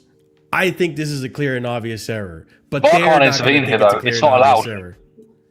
I think it should be. Like, I know it's not allowed, but I think VAR cannot intervene on a second yellow card. Yeah, which to me makes no sense. Like, why are you hampering something that technology can make better? But okay, hold on. Let me address this chat. Okay, so Taji, the point I'm making is that, okay, if you don't think the tackle on Palmer is a pen, you don't have to apologize. That's fine. You're allowed to think that. Then this shouldn't have been a yellow. That's what I'm getting at. Yeah. That's the point. Because it's the same follow through, went for the ball, but unfortunately where you follow through lands on the player, and it's like, it's a foul. But regardless, because of the context, doesn't count. That's why it's the consistency thing that bothers me. Ahmed, the Bridge Nation in town. How much, real quick, Marshall and Oliver, and big up Ahmed. Going back to the previous quote on the discipline, how much do you think that, knowing what our disciplinary record has been since Poch, how much do you think that plays into the mind of the referee in the Fofana incident? Do you think that it doesn't play in at all, and that they are solely just judging it? Because we know that there's reputations, right? Like, we know Caicedo has a reputation. We know Xhaka had a reputation. We know we know Romero has a reputation. We know that certain players are reffed differently. But do you think that, God, this is going to sound like it's a big conspiracy, like it's Jose 2005 against us. But do you think that comes into play at all? Where, hey, Chelsea's had 7 red cards, and the number could be wrong, but Chelsea have had X amount of red cards. Like, if you look at the way we played under Maresca, our midfield was very physical. Like, we were really physical. Like, it made sense why we were getting so many yellows. It made sense why we were getting players sent off. Because, like, yes, to a point, there is a discipline issue with some players. But for me, personally, I think I'm not going to chalk up what Wesley did to a discipline issue, right? Yeah. I'm going to chalk that up to the nature of being a very aggressive center back, a center back that will go for you. Like if you look into Fofana's like history and where he comes from, like this guy's a street baller. He never went to an academy. He was, playing ball in the streets of Marseille, and just, there's no refereeing there. You just got to get rough and tumble with it, which is why he's so injury prone too, because he makes those crazy tackles. He's the type of center back that will do what John Terry used to do, is put your ball in front of the foot just to he doesn't care. He'll put his body on the line. But for me, it's like the nature of being a center back. Yes, sometimes you're going to make some bad tackles and you're going to get sent off. Like sometimes it just happens. Yeah. So I don't think it's like Fofana was constantly, egging on the player, constantly getting away with fouls like Moises Caicedo. Like Moises Caicedo to an extent, it's also the nature of the position, but Moises Caicedo to an extent, I feel like gets too excited and gets too emotional, and boom, he gets sent. I would have to disagree with that slightly. I think I know you're going to disagree. Well, fair enough, but listen, getting on Big West, bro. I mean, he's 25 years old. I think for me, listen, he's 25 years old, Marshall. I think that excuse of he's a street baller, etc., has to at some point, we need to leave that street. We need to leave the streets behind, as they say. In 2026, Prime. If you're in the background lurking somewhere, I need you to clip that of Ahmed saying we need to leave the streets behind. Yeah, we need to leave the streets behind. Like, he's 25 years old, Marshall. Like, objectively speaking, there should not really be necessarily an issue of him. I just think of him, I've said this before, this season, and in particular, he's been overly rash. I think he's definitely declined this season, and I think that has played, if anything, a major factor. I think he's been better this season, but that's not saying a lot though. Like I think he's been. He's not been. I wouldn't say he's been rash. My problem with him this season is his concentration levels. That wasn't the reason for the red card. Yeah. This is just an isolated incident. This is what I mean. Like, I don't think he's been rash, brother. I just looked it up. He has 16 Premier League appearances, only 2 yellow cards. Yeah. The reason why I say he's been overly rash is because he's the aggressive one. Okay. Yeah. That's the nature of his role. Yeah. Right. So of course, there's going to be times where he needs to be rash. That's being rash is not necessarily like a negative thing. Okay. Right. Yeah. But in general, when you're doing the role that he's doing, there's going to be yellow cards. That's fine. But the problem with him has become 3 yellow cards this season. His issue has been something that I've said continuously on our review shows. He's lost his rear view mirrors in the sense that, continuously there are times where players can just be almost neck and neck of him on the side, and then let's get past him. And I think at times that causes him to panic, and that doesn't always lead to obviously a yellow or red, right? But in this case, it has. I just think for me with him, I expect a higher standard. There's certain players where the standard is expected. If Kukurea got a red card, you know me, man, I slaughter him all the time. Okay, but I will slaughter him even more. He did get a red card. Yes, and at the time, did I not slaughter him? Yes. I forgot what he got a red card for. Do you remember? He pulled the guy down in Fulham. Remember? Ball bounced over the top. He let the guy get goal side and pulled him down. I remember. Which, to be honest with you, I know we're speaking on red cards, and I know we're talking about Fofana, but when Tosin came in, I thought that was a red card on Tosin. Yeah. Oh, we all said so. Yeah. Yeah. And that's like, oh man, that you could say is a discipline issue. Like, bro, you're freaking out. You're pulling him away. Like, you're pushing him. Like, we let our center backs let the ball bounce. I hate that, KG, bro. I say this all the time. That's like 101 defending. Do not let the ball bounce. Like my dad taught me that. Everyone's always taught never let the ball bounce if you're a center back, because that second bounce is always deceiving. Yeah, if you got to climb on the attacker, like we all remember the Harry Kane dark arts where he's backing into a player, and I think that's 100% a foul on the attacker in those situations. But if you climb over the back, worst case scenario, it's a foul. They stop play. You get a chance to reset your defense, to reset your lines. Everybody gets back in shape. Yeah, it's. I don't know what, like Marshall said, that's schoolboy defending 101. Yeah. Like, don't let the ball bounce. I can't believe I'm hearing this from UHA. For once, we agree. We agree on something, bro. We agree. Because I ain't taking this whole Gabriel's world class. Nah, even after today, bro. I can't say this guy's world class, bro. I can't bring it. He's so annoying. I can't stand him. I hate him. I can't stand that kind of center back. I admit I have the diving, the flopping. Like, dude, you're 6'4". like 200 pounds. Like you don't need to be flailing like that. Like The fish flailing today was Yeah. crazy. But yeah, like I kind of agree. Like I said this earlier. Like, how much would her season have actually changed if Cole didn't actually get injured? Like, who knows how much her season would have changed to just have that partnership of Fofana and Colwell. Like, Yeah. who knows? It would have probably changed the trajectory tremendously. But again, Ahmed, the reason I even brought this up is because we were looking at this yesterday, and this wasn't called as a foul or even given as a yellow, and it's a pen, right? But this was actually called. And again, he actually gets the ball. If you get it right there, it's like gets the ball. So it's again the stupid inconsistencies, bro. Do you guys think that if that Cole Palmer challenge happened outside the box, that they would have called that a foul? I think they would have. Yeah, but I don't know. I think he just missed it. I think the refereeing was so bad yesterday. Yeah, I can't lie. I was just think the awful. refereeing was horrible yesterday. I I'm kind of not blaming disagree. The game I think on the refereeing. But yeah. I think AG is right in the sense that if it was outside the box, yes, he would get the I think he would get the foul. But I think there's a necessary thing that don't in make sense football. to me, man. I think when you're in the 6-yard box, Marshall, I think sometimes you have to accept a follow through is going to happen because you're doing that is last ditch defending essentially. So the touch, essentially, you have to get a touch on the ball first for me, and then I think afterwards it's all good in my personal opinion. I get that context because that type of tackle in the box is more necessary than over there, right? Where Fofana's fighting for it. So to an extent, maybe that's why. But I don't know. But at the end of the day, if you It's a catch weird one. somebody, it shouldn't matter if it's on the touch line. It shouldn't matter if it's in your own box. It shouldn't matter if it's in the opposition box. If you, and I know, like, don't get me wrong, if that was the reverse and it was a Chelsea player making that tackle and then with the making contact on the follow through with a Burnley player and they awarded a penalty, we would all think that it's super harsh.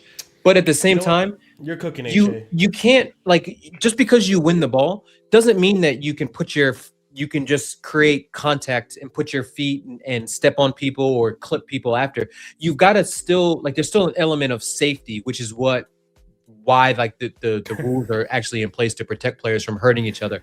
Like, don't get me wrong, I mean, like, I agree with you in that, like, it's a 50-50 type of thing and it's going to split opinion, but at the same time it's like Marshall was saying, the consistency has to be there. And just because you shouldn't allow more contact or less contact inside the box than you should outside. A foul Could have broken Cole Palmer's ankle there. If Cole Palmer actually broke his ankle, that's getting called as a foul. Yeah. It has to get called as a foul. I think I'm just getting a little brown envelope from the PGMOL.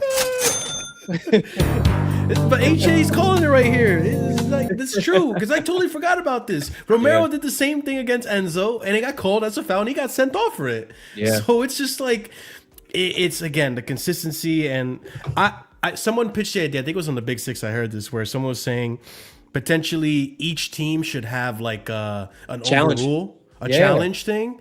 And I don't know how they would work it and how they would make it work, but like there's got to be a solution where if a call is blatantly called wrong like this, or there's an inconsistency in the call, you can challenge it or you can look back at it. And it's just a gray area. With that gray area, there's way too much room for error. Yeah. There's way too much room for... You don't need a challenge system. We've said this. Get better officials that will spot it, and then that's the solution. Like the other issue also is football. It's not one of those. It's not a set piece sport. Like again, the NFL, even to an extent, cricket and all these other sports that have this sort of thing of challenges, they're what I would define as more so set piece sports. Chelsea, yes, in football you have set pieces when there's a foul, but in general it's a free flowing game. But think about the NBA has it. And the NBA is just as free flowing as football. Because think about it this way, football's not even free flowing that much anymore. Here's the thing. Football's not even played that much. Because like the challenge, I don't think the challenge should guarantee you overturn the game, but at least the challenge should be, because there's I 100% guarantee you he was talking to VAR about it, and VAR said it's good, you don't need to look at it. Right? Yeah. That's always the caveat, that the referee never looks at it because VAR tells him it's okay. But if you want to challenge it, if they're, because they talk about it and they're talking about it in the thing. If you want to challenge it on the next play that goes out, you challenge it, and then that forces the referee to have to look at it on the monitor. Yeah. And if you don't get your call, you don't get your call. You lose out on your one challenge in the game. Yeah. Like, I think there's a way you can actually do it, because it's not like he's not talking to VAR about that foul. Yeah. They are looking at it. They are looking at it on the spot. Yeah. It would bring Good idea. it would bring it would bring some drama. It would bring a lot of it would put a lot of onus on the coaches and the managers and the staff to say, all right, let's use our challenge. It brings a lot of strategy into it. And like I said, sometimes it's I know there's a big misconception of, not misconception, but a big to do about slowing the game down and VAR and getting stuff like that. To me, and maybe this is my American bias, I don't care as long as the call is made correctly. If you take 2 minutes to get the call correctly, that's fine. If you take 5 minutes, it's not ideal, but ultimately, as long as the correct call is made, then I'm okay with that. I think there's a big problem with, I think there's issues waiting to happen in VAR, like something that's going to be so crazy that it's like a challenge comes in, and while they're reviewing it and while the VAR is in the ref's ear, a goal goes in on the other end. What do they do in that particular situation? If they come back and they rule it that it was like VAR has to intervene, do they chalk the, like, I think there's something that's going to happen in VAR that's going to be so substantial that it's going to necessitate changes to how they implement it. But I agree with what Oliver said. To me, it's a people problem. Like, you ideally get better refs, but I don't think they're going to get better refs. So. And I think the point has always been made. I mean, like, listen, if you want to wait 5 minutes for a decision to be turned from wrong to right, then that's totally fine. That's your prerogative. But then we need to rewrite the rules of VAR and turn it into, we're not looking for clear and obvious errors. We are analysing to the millimetre every single decision. Because as it currently stands, you know, if it takes 5 minutes to analyse, it's probably not clear and obvious. Yeah, that's true. I hear both sides. There needs to be clear limits on the system. Like, like you need to say, like, if it takes over a minute and a half or whatever number you want to throw out, then the on-field decision stands. Look at the next comment. IFSAI. Yeah, we're ahead of the game. We got the game rigged. We got the game rigged. Oh man, this is some other things that came out. So obviously we found out that we dropped 19 points from winning positions. This account, I don't like this account, but sometimes he's cooking. This account actually pointed out the games and how exactly we lost them, and I agree with all of it. Palace couldn't finish. It was 0-0, I believe, right? The end result. Yeah, couldn't finish in that game. So 100%. Like, it just. We couldn't. We dropped points because we couldn't finish that game. Brighton, we couldn't defend. We went down to 10 men. I remember that. That was shit. And that was Chalobah moment, right? With Santos making a bad pass. I remember that. Sunderland. Oh man, that one was bad. That was the 7-second hold up Tosin. Wait for my buddy to come through. 7 seconds. Chalobah watching. That again, really bad defending on that one. Long throw, right? That was the long throw. The long throw as well, horrible set piece defending. Arsenal, we couldn't finish that one.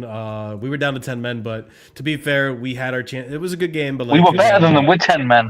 Yeah. Villa, we couldn't defend. 100% on that one. Bournemouth couldn't defend on that one. Leeds couldn't defend. Burnley couldn't finish or defend. I mean, I would give that to. I mean, we couldn't finish, but if we defended a 1-0, like, come on, like, be able to do that. What was the game that Garnacho was sleeping at the back post and let in the equal? Was that? I think that was. It wasn't one game, bro. It wasn't one game. multiple games. But the first one was Brentford. I think that was Bournemouth. Brentford, okay. Oh, Brentford too. Yeah. Brentford. But like, I think it was at least those two. These are just the games that we were winning and we lost as a result of, you know, these factors of not being able to defend or not being able to finish. So it's again not even games that we were winning, but games that we dropped points where we should. Even the United game when we went down to 10 at Old Trafford, we had.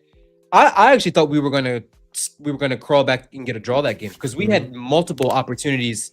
We had that 15 minutes where it was just collapse and we just completely lost our heads. We gave up the 2 goals, but then once Casemiro got sent off and we were down to 10v10, I was like, there's no reason why we shouldn't be drawing this game because at the time United were absolutely trash. But We got rid of all of our attackers, and it was just Yeah.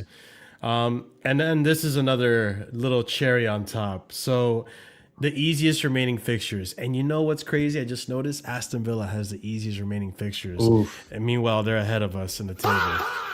Fucking Christ, bro. Liverpool there too. Liverpool as well, and they're tied on points with us now because of the drop points we had. And Chelsea, second. Manchester United have it easier. Manchester United have easier fixtures than us. Chelsea have the second hardest fixtures into the end of the Prem. Oof. This is rough.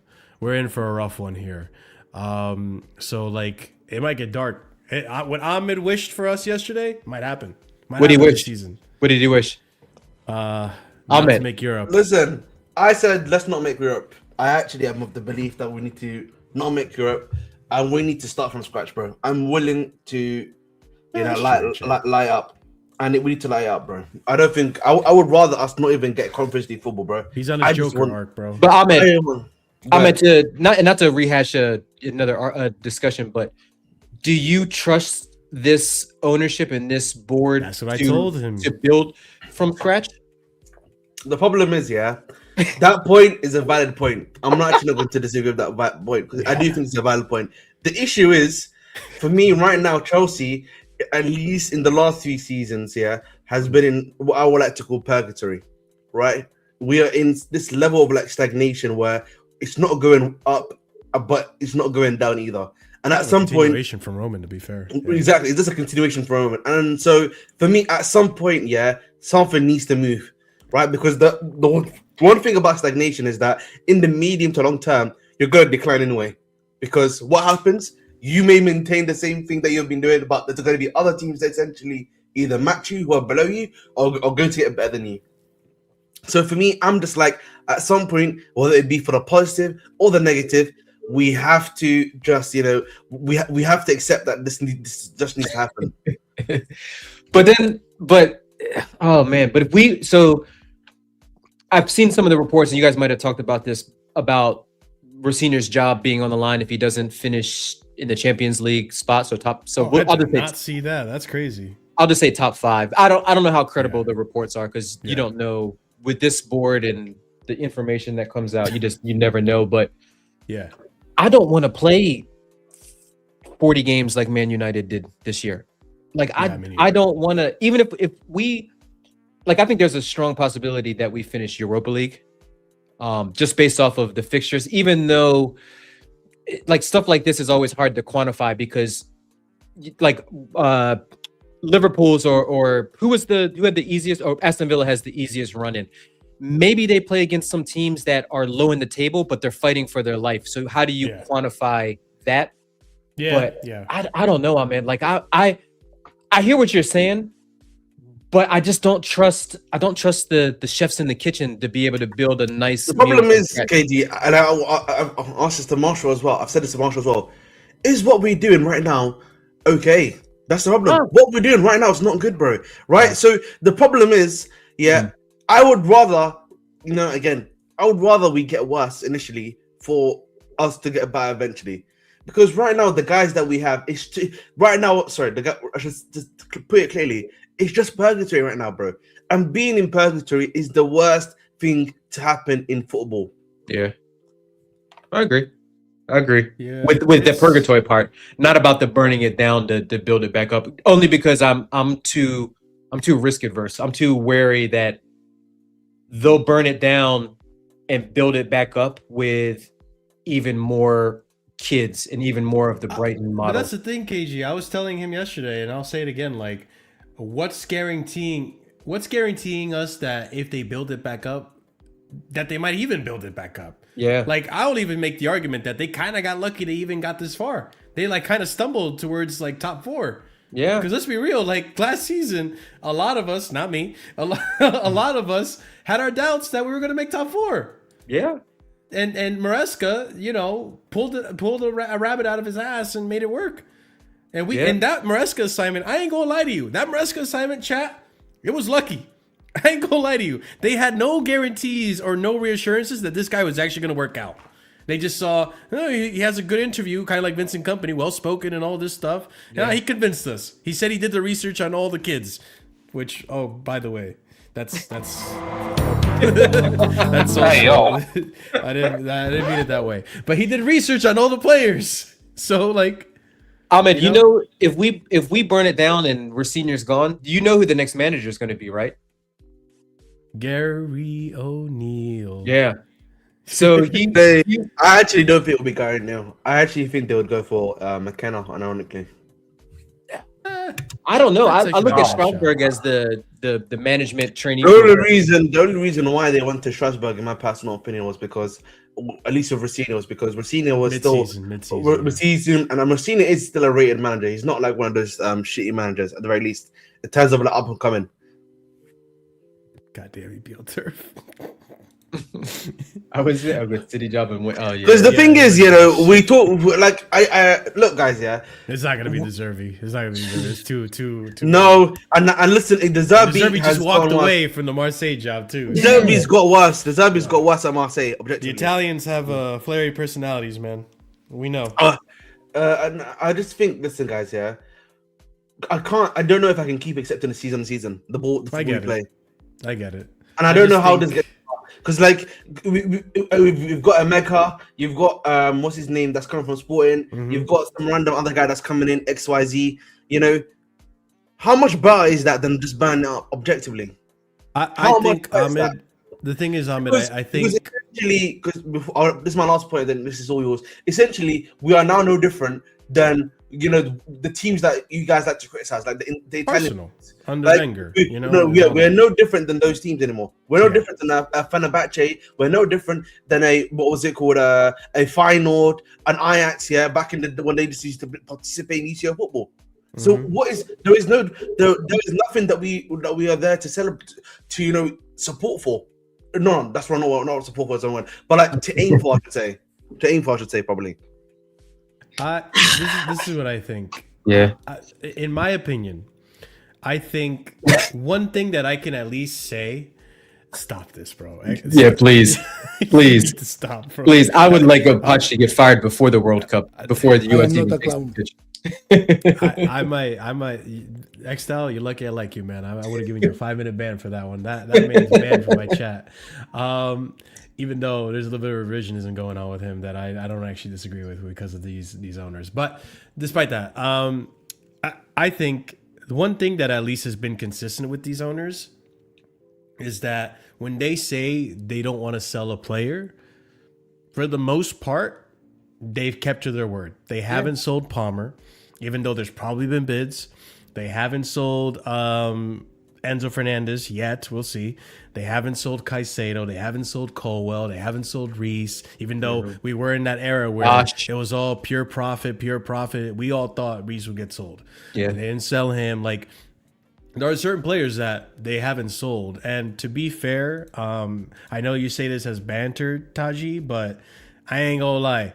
Our Brighton signings have actually started to cook. Like, even Robert Sanchez has turned around. I don't know if you know this. I don't want to know. There's actually another point that we should also talk about, which is that Brighton. There was a report that came out from the Telegraph from Bruno, reliable insider at Brighton, saying that that the fans are no longer happy, and even their own board is now considering. We talked about this. And honestly, so they should be pissed.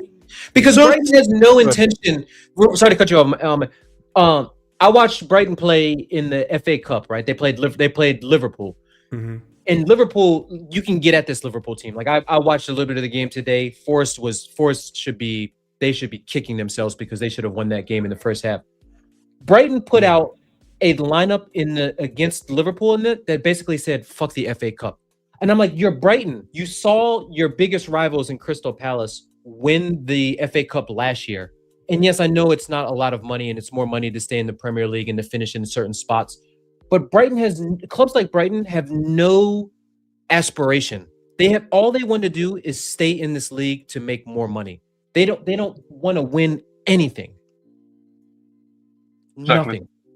And real quick, Ahmed, actually, before you continue, my point in saying all that, by the way, is that for me, to make progress with this team, I don't think burning it down is necessarily the right solution because I'm just worried about how they're going to rebuild it, if they're going to even rebuild it well.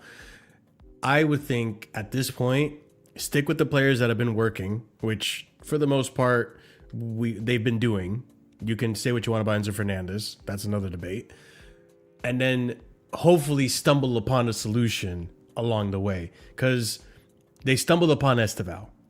They scouted him, but you weren't guaranteed that he was gonna kill it the way he's been killing it. And you could tell, like, eventually he's gonna be a starlet. You know, Mamadou Sarr, we saw one game, but if he keeps it up, stumbled upon a good player there. Even Penders, he's looking really good at Strasbourg. We'll give him more time to develop, but stumbled upon a good player there. Out of like 3, they got Slonina, they got Petrovic. They went through a few before they finally stumbled upon the right one. I think eventually, if you keep going like this, and I'm not saying the other teams aren't involved. Arsenal are going to try to strengthen. Liverpool are going to try to strengthen. We might fall behind in this process. But at some point, maybe, and again, this is like just hopium at this point. At this point, maybe, some point, we actually get a good team that can challenge. Well, that's it right there. You see, it entirely depends on your belief level in how this works. Because I get the impression, and I'm not disagreeing with Ahmed here, that he kind of feels like that we're kicking the can down the road in a way by. Yeah, no, it does feel that way. You know, he'd rather burn it all down now because it's going to burn down one day. Is that right, Ahmed? Is that what you're? Yeah. It's going to burn down eventually, so we might as well just get it over with. Let's stop delaying the inevitable, in a sense. You know why I say this? Spurs is a great example of delaying the inevitable. Mm-hmm. They stuck by that squad, that Portugal, for so long when it was clear they needed the rebuild. And by the time they came to do that rebuild, it was too late. Look at them right now. And all the other teams around us, and even the upper mid-table teams, have been able to surpass them, bro, with a level of ease. Right? We are kind of in the same situation, right? Some of the other teams that you look around us are making much better acquisitions already right now compared to acquisitions we're making. Okay, and that is not even to say that a lot of the time, tactically, we do get coached. Yeah, that's true. And the thing for me is also there's another. The thing for me, I now look at the last 10 games we're facing. Look at the last 10 games, right? And I'll be honest, if I look at the data right now that's available to me, right, and see what Racine has done against big teams that the brown envelopes are giving you. You know what I mean? Listen, you can hate on the brown envelopes all you want, bro. You know what I mean? You saw how I spent the brown envelopes with. Okay, you came to London, so hey, shout out to the brown envelopes, man. The brown envelopes, faithful crocodile shoes, bro. Listen, the brown envelopes, they pay a lot. Let's just keep it real. But back to the main point, right? If I look at Rafinha and his data for top teams right now, it ain't looking good, bruv. It's not looking good. But the sample size is so small. Like, it's basically 2 Arsenal games. It's not even just that. I can use sample size again from Ligue 1 as well. I have the Ligue 1 sample too. Yeah, but Ligue 1, but I'll be honest with you, and I like French football. I think it's the closest thing in terms of pace and physicality to the Prem.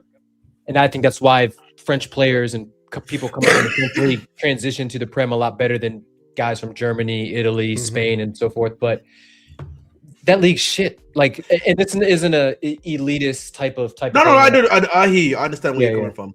Listen, people in chat can say you're trying too hard, Ahmed. That's all well and good. But the first stage of everything in life is denial. That's what I'm going to say.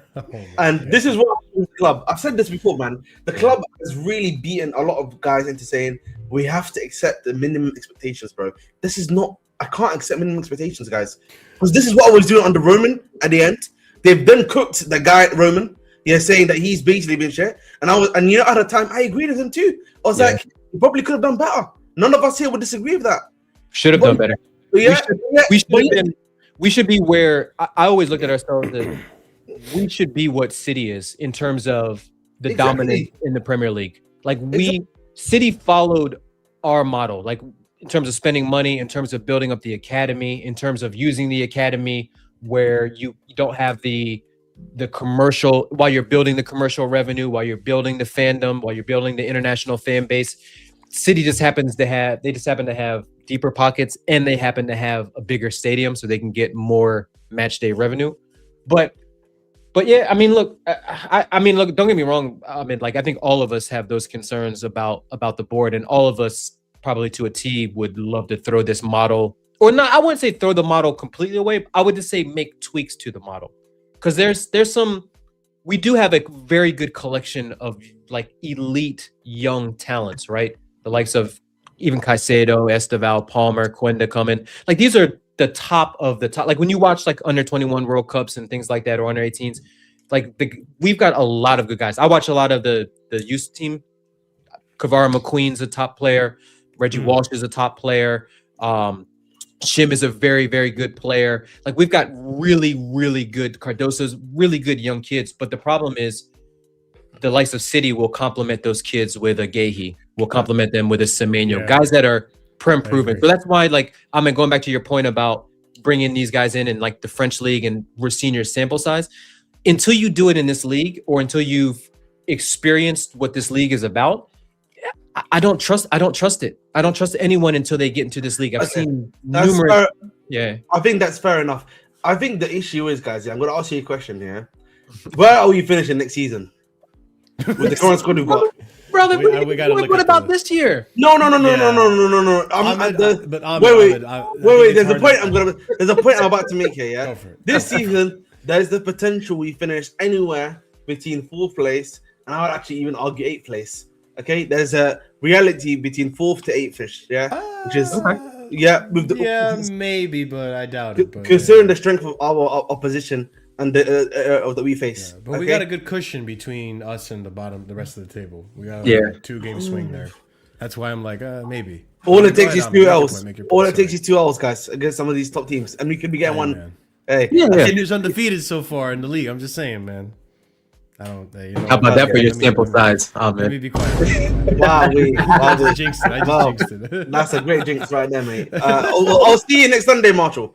But the point, either way, like, listen, realistically, we probably finish between 4th or 5th place. I think that's what's gonna happen. Okay, next season, next year. You talking about next year or this year? This year, right? Next year, I think there's more than a realistic reality again. We finish again in the 4th or 5th place again, if we continue to make the same signs we make.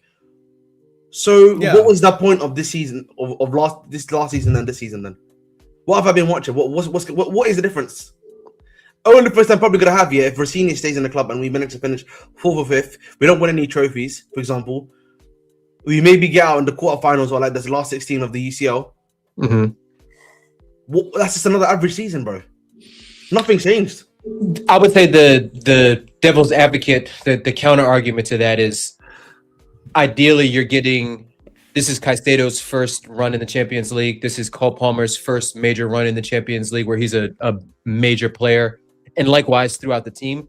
So, look, I hear you, because this board's first run at the Champions League too. To be fair, so you're getting experience, and the experience that we need, right? That's why I always will say, like, I can't call any of these players that we have, bar Reece, world class, because I haven't seen them do it on Europe's biggest stage. That's true. For club. But I mean, look, that's the counter argument to it, Ahmed. But you're right. Like, we won the Club World Cup, and we thought we were going to get better players, and we ended up with Delap, Garnacho, and Buonanotte, who can't even get a game for Leeds. Yeah, he's been shit at Leeds. I can't lie. I saw a comp of his latest games. I was like, oh my God, bro. He got worse. He was actually... I'm sorry, Extal, but if the 99.5% of other teams that you talk about, is they support their team. It's their local team, etc., etc. Chelsea's my local team too, bro. I understand that part of it. Okay. That's why that's not an issue. But the problem is, when you become what people like to call a big club, the aim then becomes... we have to be winning titles and leagues, guys. Okay, that has to be an eventuality. It doesn't have to be something that we win in the short term. Again, I'm not one of those idiots that say we have to win a title every single season, guys. That's not good. That's not realistic. What was your expectation for this year, Ahmed? Like, honestly, preseason. You heard my. I think Marshall knows this. I said just get a Champions League and a trophy. That's what I said. I wanted us to close the gap. No, sorry, not Champions. I mean Champions League spot, I should say. Sorry, and a trophy, obviously, FA Cup or Carabao Cup. I know what you meant. I was saying top 5 or Champions League qualification was the minimum. Domestic trophy. I wanted us to close the gap. I wanted us to get between 75 and 80 points. I'm way off on my Exactly. That's Yeah. me and you are in agreement. I was like, we need to start closing the gap, be more competitive, win more games this season, take that next step. The problem is we haven't taken the next step, and we are essentially no different to what we were last season. Only difference is the manager decided to leave halfway through. Well, worse. Yeah. Yeah, I was gonna say too. I think we're definitely with Colwell being out. We're definitely we're worse than we were last year. Yeah, that's insane. And, No, but even look at the attack. The attack is worse than last season. Like we have better individuals, but as a team, from Liam Delap to from Jackson to Liam Delap, like stuff like that. Like it's just, it's no. Oliver, you're absolutely right. And I think this summer, to answer Ahmed's question, I think this summer we'll see what's going to happen. I don't know what to expect with these owners anymore. I hope that we might get some good signings. I'm expecting us to get some shit signings in there. It's just, it is what it is. And we have a pipeline at least that I know, for example, like Kenda is probably going to be a good talent. If Anselmino comes to Chelsea, I mean, I've seen good things with the guy. Like he seems like a pretty good player.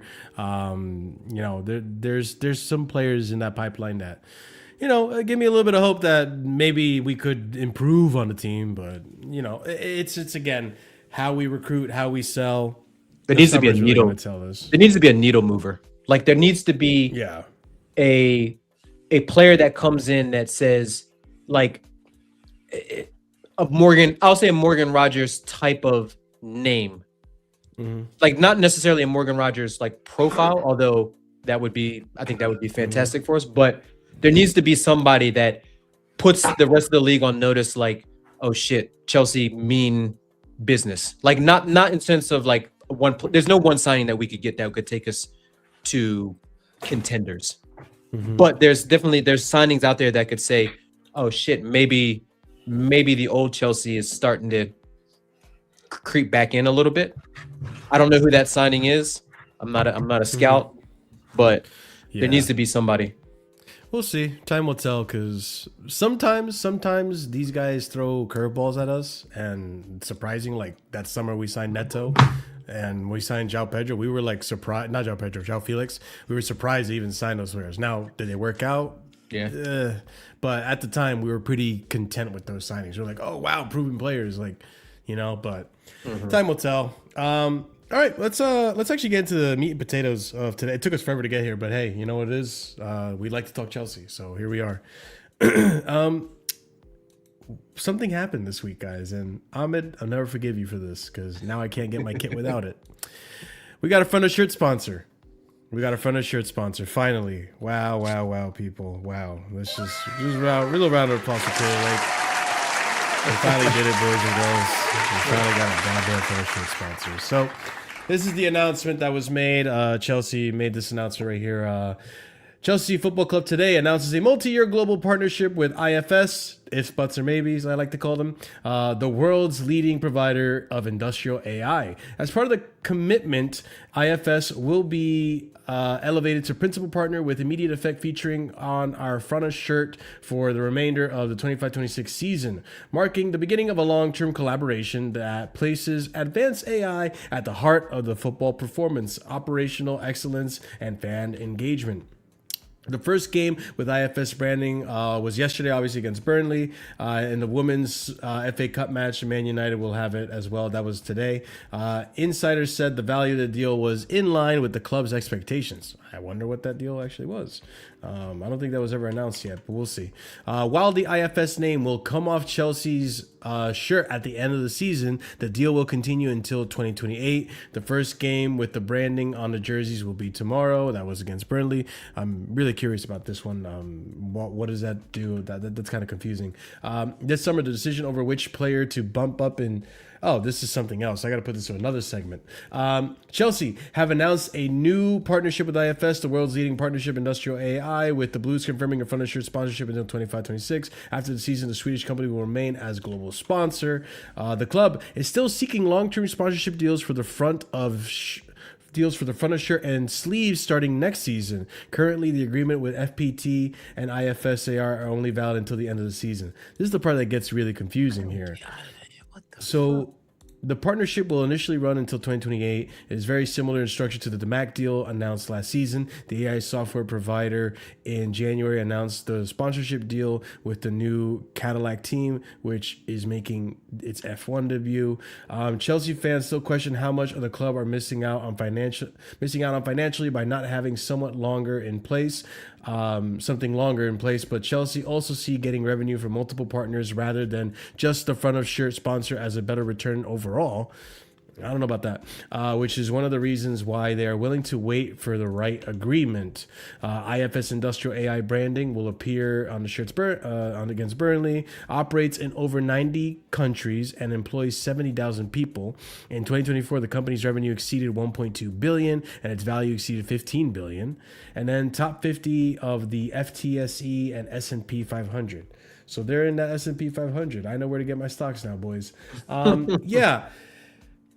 That's a weird one. So we have them until 2028, but we're still looking for a partnership for next season. But at the same time, they're with us till 2028, but they're not going to be. It's like the Mac where they're going to come off at the end of the season. Make it make sense. Am I missing a detail here, chat or panel? Nah. Well, I can make sense of it, but you won't like the answer. I think I know what you're going to say. Ahmed, you're muted. You're muted, Ahmed. Let me just say this real quickly, yeah. Can we have not done this in September? I don't know. Maybe. Based on what I read there, based on this tweet right here, probably not, because the right deal wasn't there. I want to know how much fucking money they got paid. No. You need to understand this. These guys aren't. These guys ain't paying them. He just pulled one of these on me. No.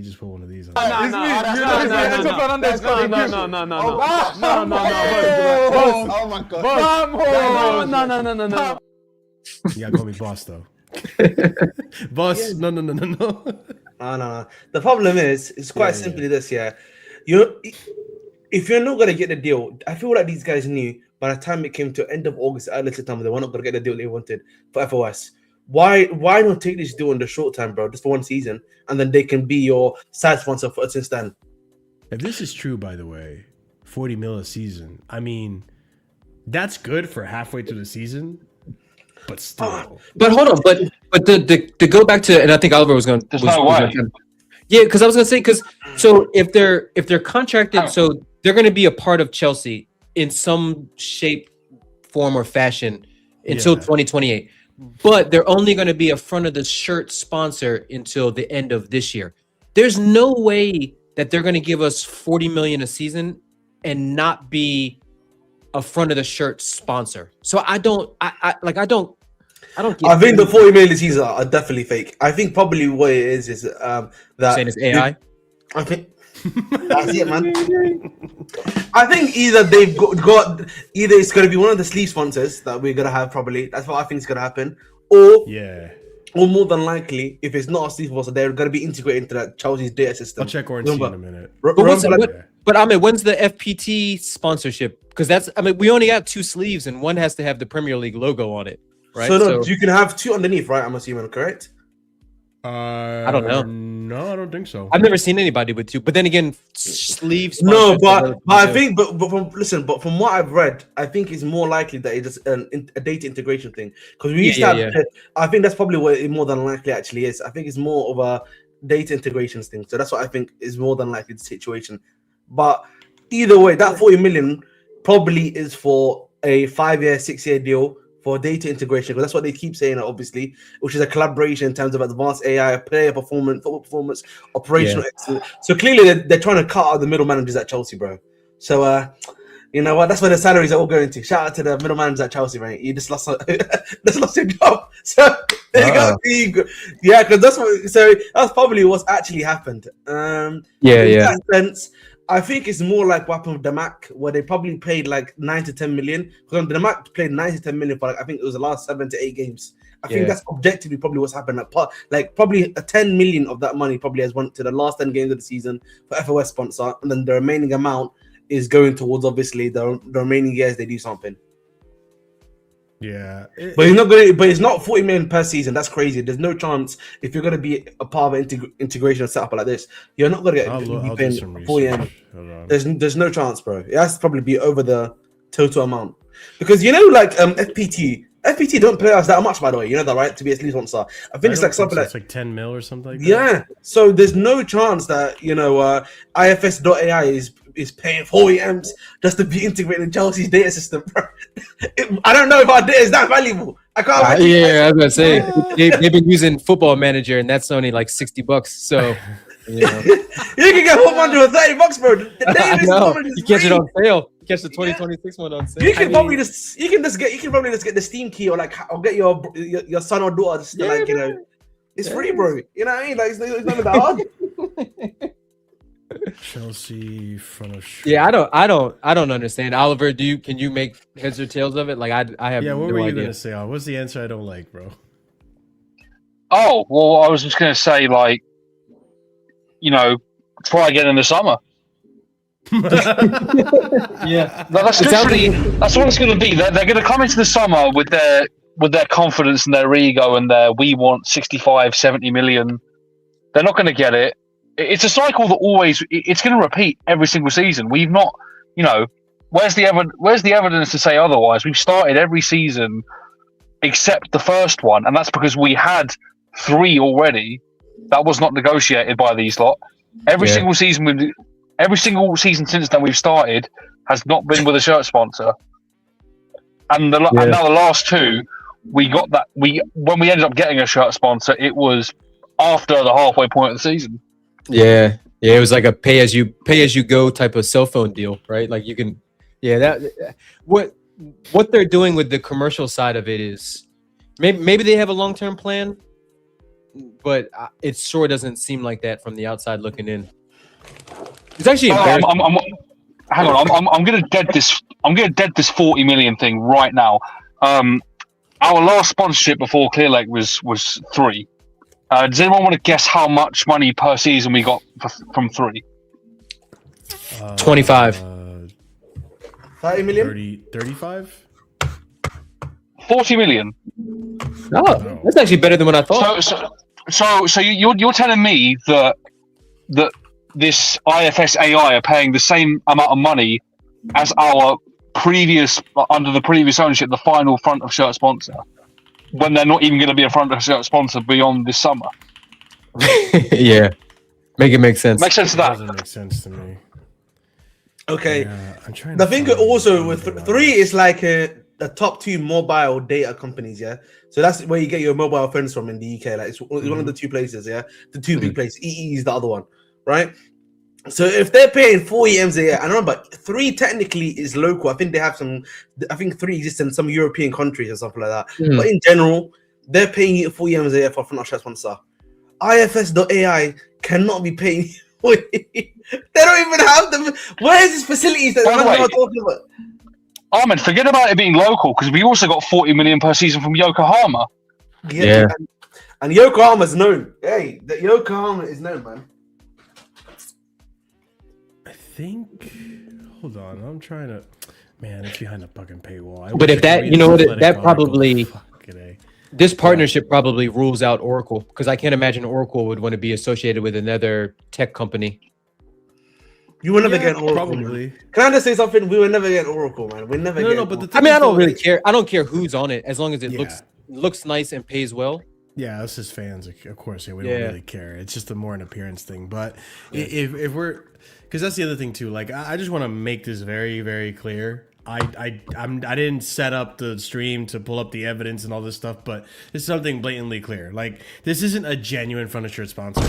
Like, this is just us taking from Clear Lake's catalog of portfolios of investments, and us scratching their back and them scratching our back.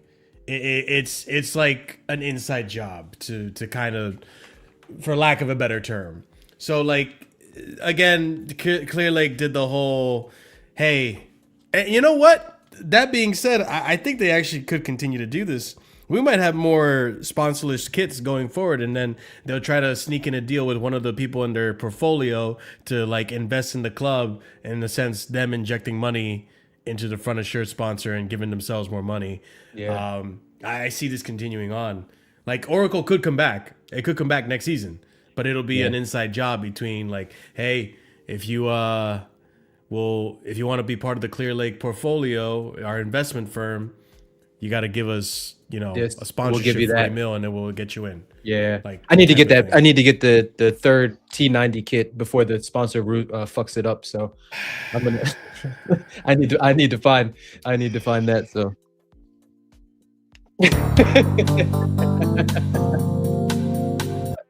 If I speak, I'll get canceled. If I speak, I'll get canceled. Anyways, yeah, no, like it's an inside job, people. Like they found, I forget what the mother company is. Like it's like another company that started this company, and they needed marketing, and so Chelsea needed front of shirt sponsors, so they worked out a deal. That's like the very bro simplified way of putting it. I mean, there's you can investigate, you can look into it. If you look into IFSIA, where they come from, it all comes back to Clear Lake. So there's a lot of detail on it. Now, as for how much we're getting from that, I have to read this Athletic article that has more info on it, but it's behind a paywall, and I'm not going to do that, people. So we're okay. We'll figure out eventually how much money we're actually making off of this front of shirt sponsor, and what the ins and outs of the deal actually are. But yeah, it's definitely an interesting one. It did happen, and we'll see where it goes, because I think it's going to be the Wait, same Marshall, one exact second. thing next I have to season. say Talk something, me, bro. yeah, real quickly. I'm sorry that I have to. Let's look at how bad it is. Look at how bad it is on our front of shirt, by the way. It doesn't look good. Yeah. It Doesn't look great. Yeah, I'm Doesn't not a look great, fan. man. I like the Oracle one. The Oracle one would have looked Yeah, it nice, was clean. That one was yeah, clean. this one kind of looks like, it looks like I did it in the back of my like garage. You know what I mean? Like I'm MS practicing. I'm practicing how to like screen print, or like, you know, heat press on a patch or something. Like it kind of looks like that. I ain't gonna lie to you. It's not good. I wouldn't be surprised if that shit. We see Reece James make a tackle, it comes over the tackle, and that thing's peeling off. It looks like one of those, man. I can't lie. But yeah, it's a hey, we got it. I guess it's good. I think. I don't know what to make of this for the shirt sponsor, because it's all. We didn't even get the front of the shirt sponsor bounce. Remember when we had Infinite Athlete and we had DeMac? We went on a nice little run. We didn't even start the new sponsorship manager or missed the bounce. Yeah, the bounce comes after the Burnley game. It was. Hey, too soon. I'm not gonna lie. I will take a draw versus Burnley if we can scumbag a win at the Emirates and scumbag a win at Villa Park. For real. I agree. I'll take that any day. But before we continue on, people, be sure to smash up the like, subscribe to the channel, all that fun stuff. I need to bring this up, because this is so. It's the media being the media, as always, trying to make an issue out of a non-issue. Bruh, let's just go over this and get it over with, bro. The whole mascot controversy, like, oh my god, bro. The fact that this happens during a time where we're on a break is ridiculous. You can tell the media were just boring. So what am I talking about, people? This is what I'm talking about. And it's kind of worse that Chelsea posted this, but this is what I'm talking about, people. So the media made a whole ordeal because, look, everyone's passing by and the mascots are over here in the corner. I think actually Lewis talked about this. The mascots are in the corner, kind of like out of sight, out of mind a little bit.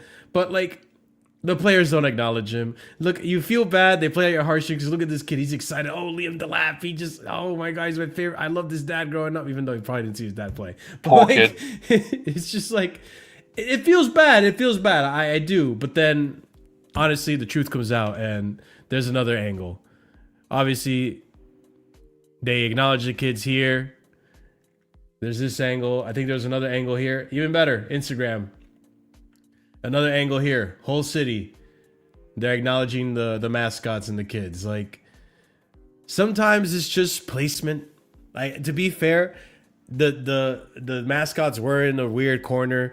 I mean, listen, you know these athletes, man. Sometimes they just lock in. They lock in. They have their iPads in. Yeah, they have the headphones in. They're locked in. They some of them never been here before, so they're just like, where do I go, bro? Just follow the line. Like, I don't want to get distracted. I'm trying to lock in. It's an important game, big competition. You know how West took that Carabao Cup personal. You know, he was crying at the end of that game.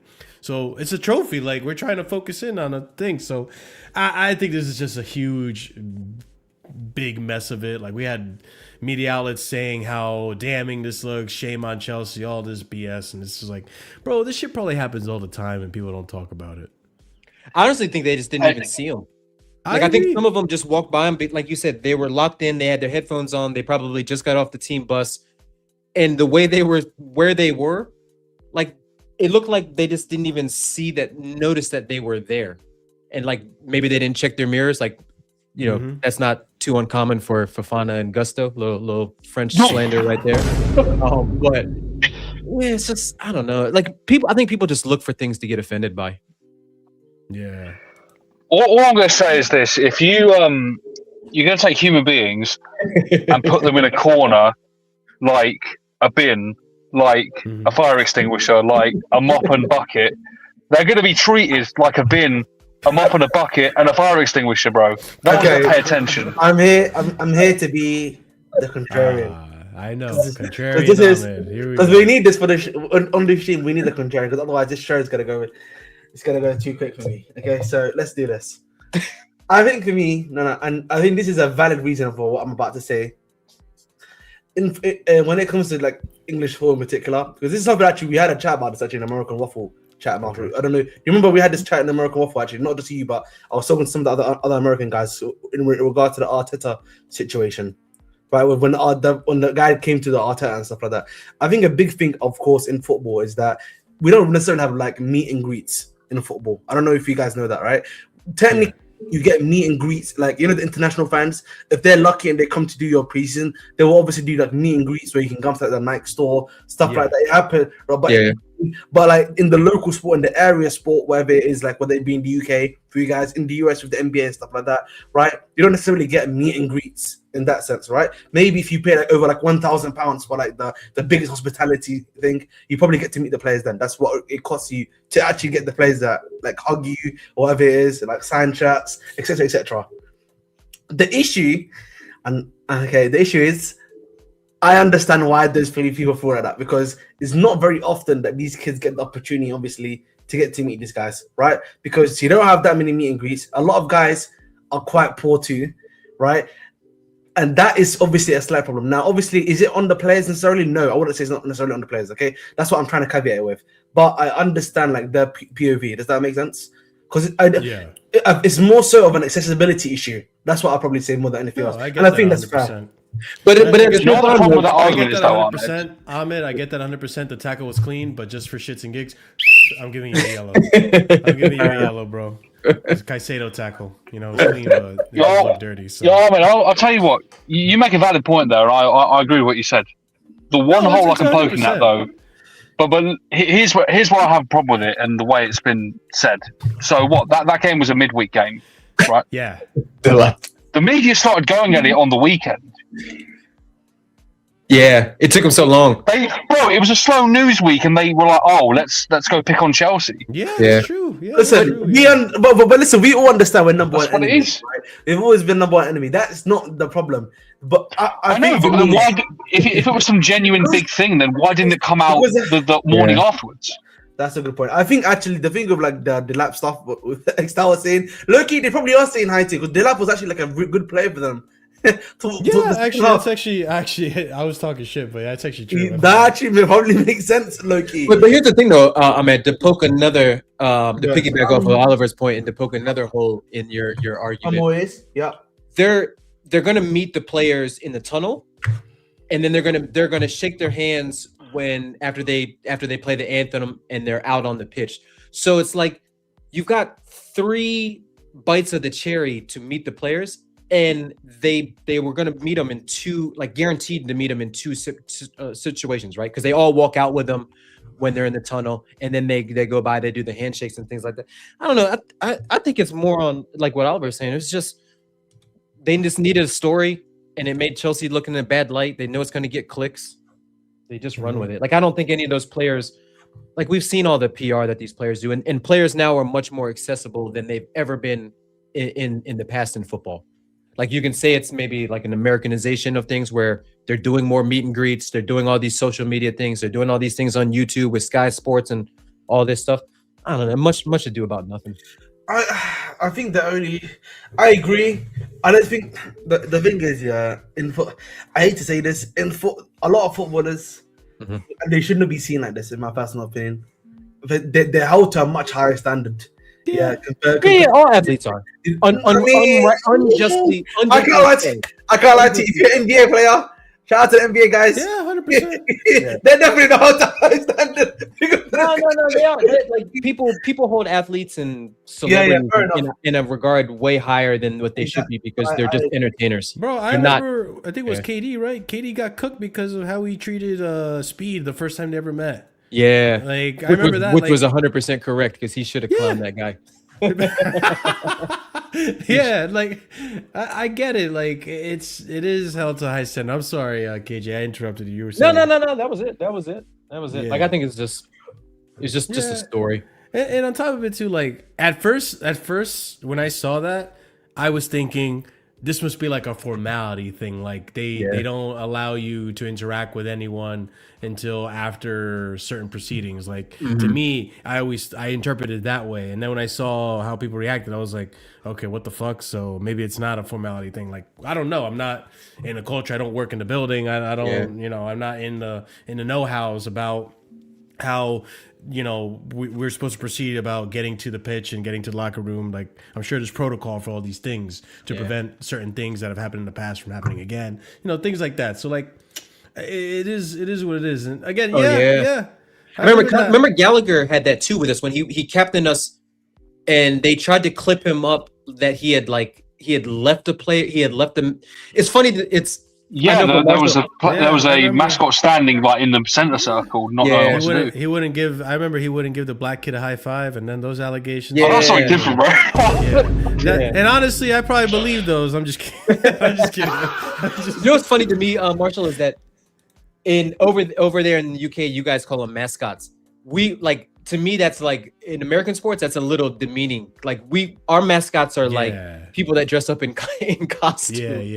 And things like that. It's just a cultural thing, but it always makes me laugh. We have the same thing. They're also called mascots, but yeah, I'll be honest, man. Yeah, it is what it is, really. No more opinion I can give on that one still. Yeah, but again, it's such a non-story. I get why, like from Ahmed's perspective, I understand why it was like an outrage, but I think it was so unnecessary because like it was a slow news week. You're pointing out something, and it's not like they didn't meet him. They met them afterwards. Like there was I'll tell you what, things to show. Yeah. You know what? I would understand this, and I'm saying this literally in the most serious terms possible. I would understand this if it came out later that was a row of terminally ill children. I'm sorry, but it hasn't. And they met them anyway, so who cares? Yeah. It's a non-story, and again, so yeah, I figured I bring that up because that actually happened this week, and I was like, it's crazy. I can't believe I got to talk about this on the show. But okay, moving on to the next topic I got here. Hey, it's our famous segment, guys. Actually, let me put the drum roll for this. I think this is now deserving of a drum roll. Ladies and gents, it's time for the injury roundup. We're back. The injury roundup. New set of injuries, some VR that happened. Hey man, let's talk about it. So first things first, I forgot about this guy. So Kenda has been carrying out much of his injury, his recovery from fractured metatarsal at Chelsea's training ground. The 18-year-old has been given access to Chelsea's world-class facilities at Cobham and a chance to familiarize himself with the future club ahead of his summer move. And I believe there's another tweet. I don't know if I have it. I don't. He's going to be back in March, so he should be playing for Sporting in a matter of weeks now. So good for him. He's recovering quick. They're in the knockout stage, right? In the Champions League? Did they qualify? Don't think so. Don't think so? Let me check. Yeah, no, I don't think so because they would have played last week, and I don't think they played. Oh, that's correct. Yeah. Yeah, because they're just playing the back and forth. No, there's no Champions League here. I just pulled up their schedule. There's no UCL. So I think they they finished. Yeah, they finished seventh.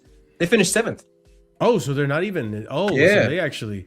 Yeah, they were one place behind us. About that. Yeah, they were level on points with us, but we had a +1 goal differential. Look at that. That helps. Interesting. Yeah, well, so he's going to be in the Champions League. We actually might face him. It's a possibility, right? Oh, maybe not. We might be in the wrong side of the bracket. Yeah.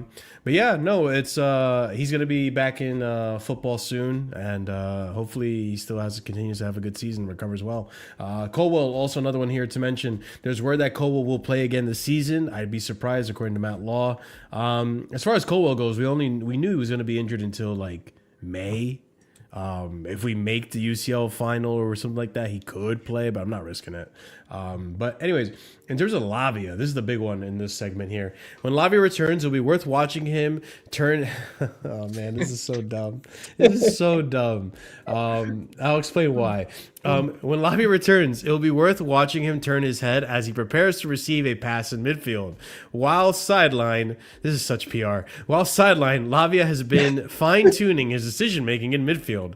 That was via virtual reality training, with Lavia having invested in a company called Be Your Best, an innovative product used to help players privately improve their scanning in games. Wearing a VR headset, it places the player on the pitch from a first-person perspective, recreating realistic scenarios with an AI system responding in real time as you are assessed on how much you scan and the decisions you make as the match unfolds.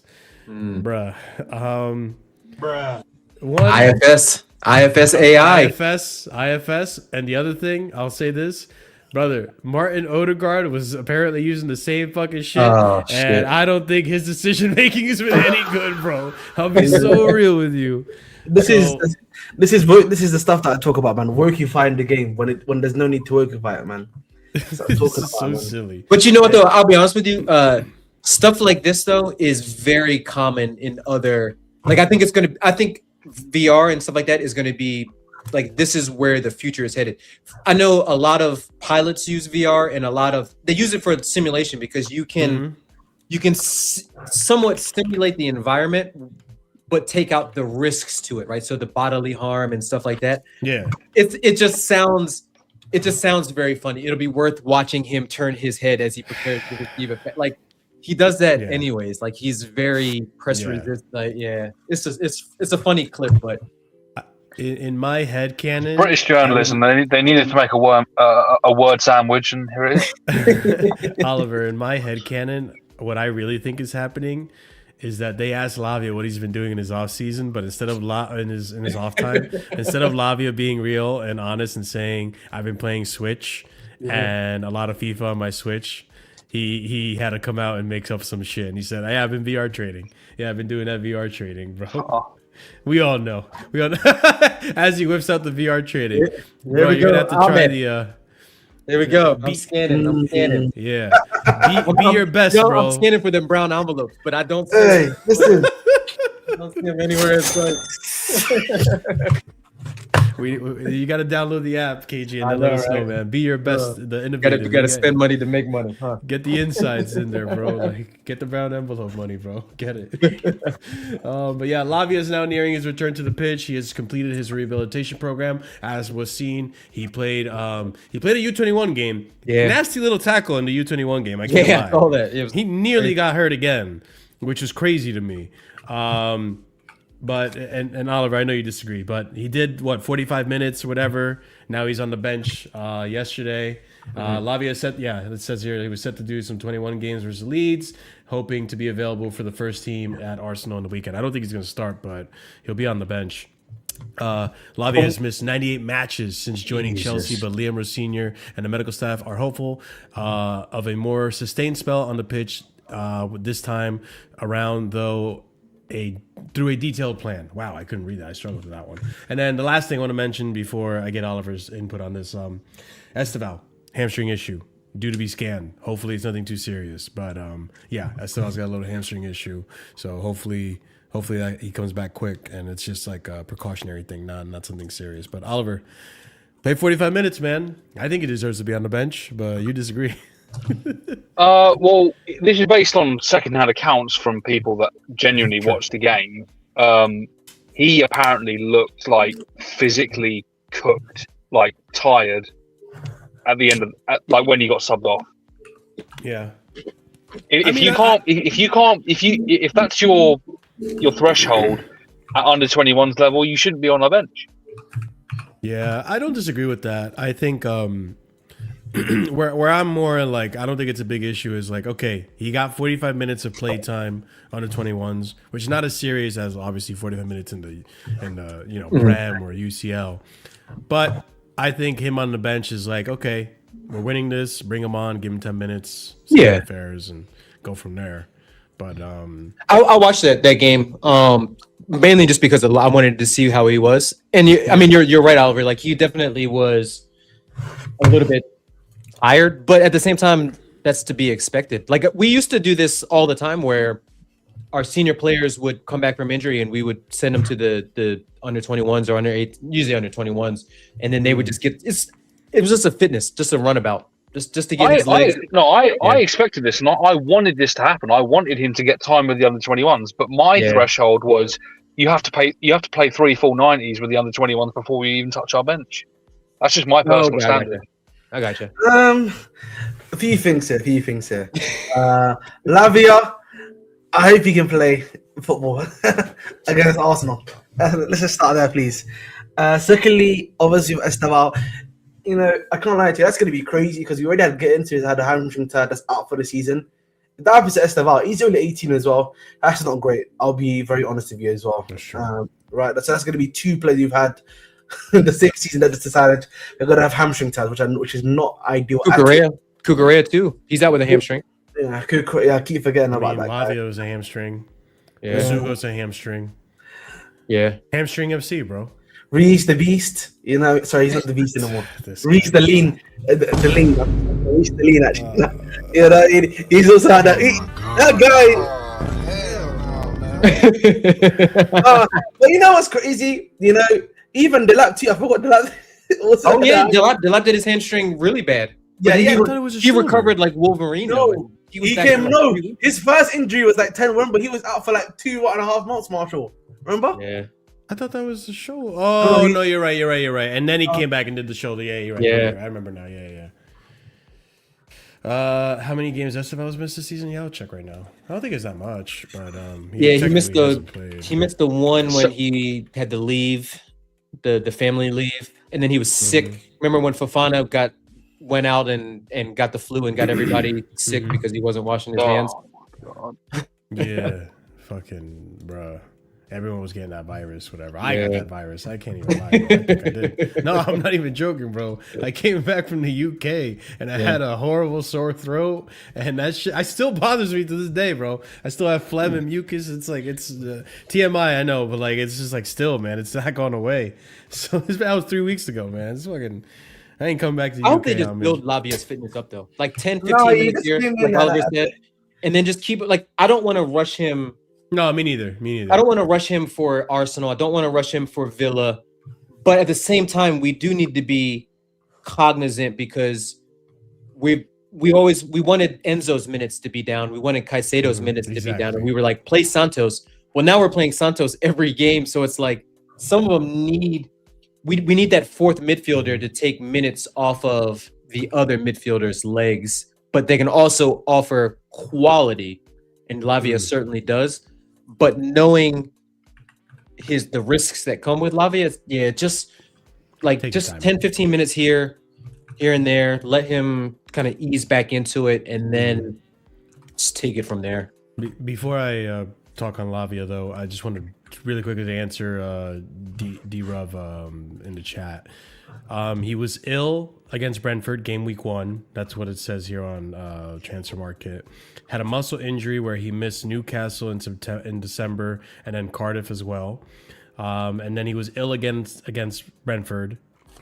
Damn, he missed both Brentford games from illness. That's just crazy. I just realized that. Ducking the Brentford challenge. Yeah, he's just getting sick whenever he steps into Brentford or has to face Brentford. He had the special leave against West Ham, which is the family stuff, and then he missed Burnley. So two times missed because of injury, missed 2 games because of muscle injury or illness. I'm sorry, 2 games he missed because of illness, 2 because of muscle injury, and a third one if you want to count this one now with Burnley. So that's been his record so far this season. 5 games total, pretty much, barring the special leave. In terms of Lavia, though, like that's the thing. Like with Lavia, it's been really bad, right? Like Pochettino played 31 minutes that season. Insane that he only played 31 minutes that season. Yeah. The following season with Enzo Maresca, a little better, but still not enough. Like, didn't even play. I don't think he played a full 90 that season. He hasn't played a full 90 for us yet. Yeah, he He's hasn't not played played the a full full 90 90 at all. in all this time, yeah. Yeah, he got hurt during Club World Cup. I remember that too. So, like, he was available for some games and then got hurt again. We didn't even register him for the Conference League. Yeah. Yeah, yeah, that's right. He's been so unavailable. So, like, and I know prior to him coming to this team, he didn't have these injury issues.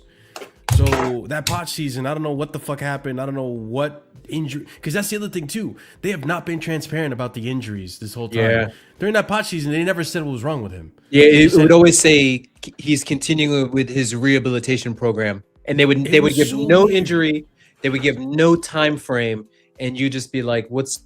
I remember I stopped watching the press conferences because I was like, "I'm not getting anything from any of these." Yeah, there was nothing out of it. And this season now again. So I really hope, because the one thing I got to give the medical team or credit to Fofana, knock on wood, he's been for the most part relatively fit. I understand what Scott's argument was yesterday about fully fit versus just fit. He's been fit, right? Like, I won't say he's been fully fit because I looked at the schedule and what he looked at. It's like, okay, when you look at it from this angle, it doesn't look like he's been fully fit. But we've been managing his minutes just like we've been managing Reese's minutes. Like, the fact that he hasn't gotten injured this season, that's a blessing. That's a good sign. And I said earlier in the season, and I said last summer, if he gets hurt again this season, I want him gone. He's officially injury prone. And I still think he's injury prone, but we just got to be careful with him.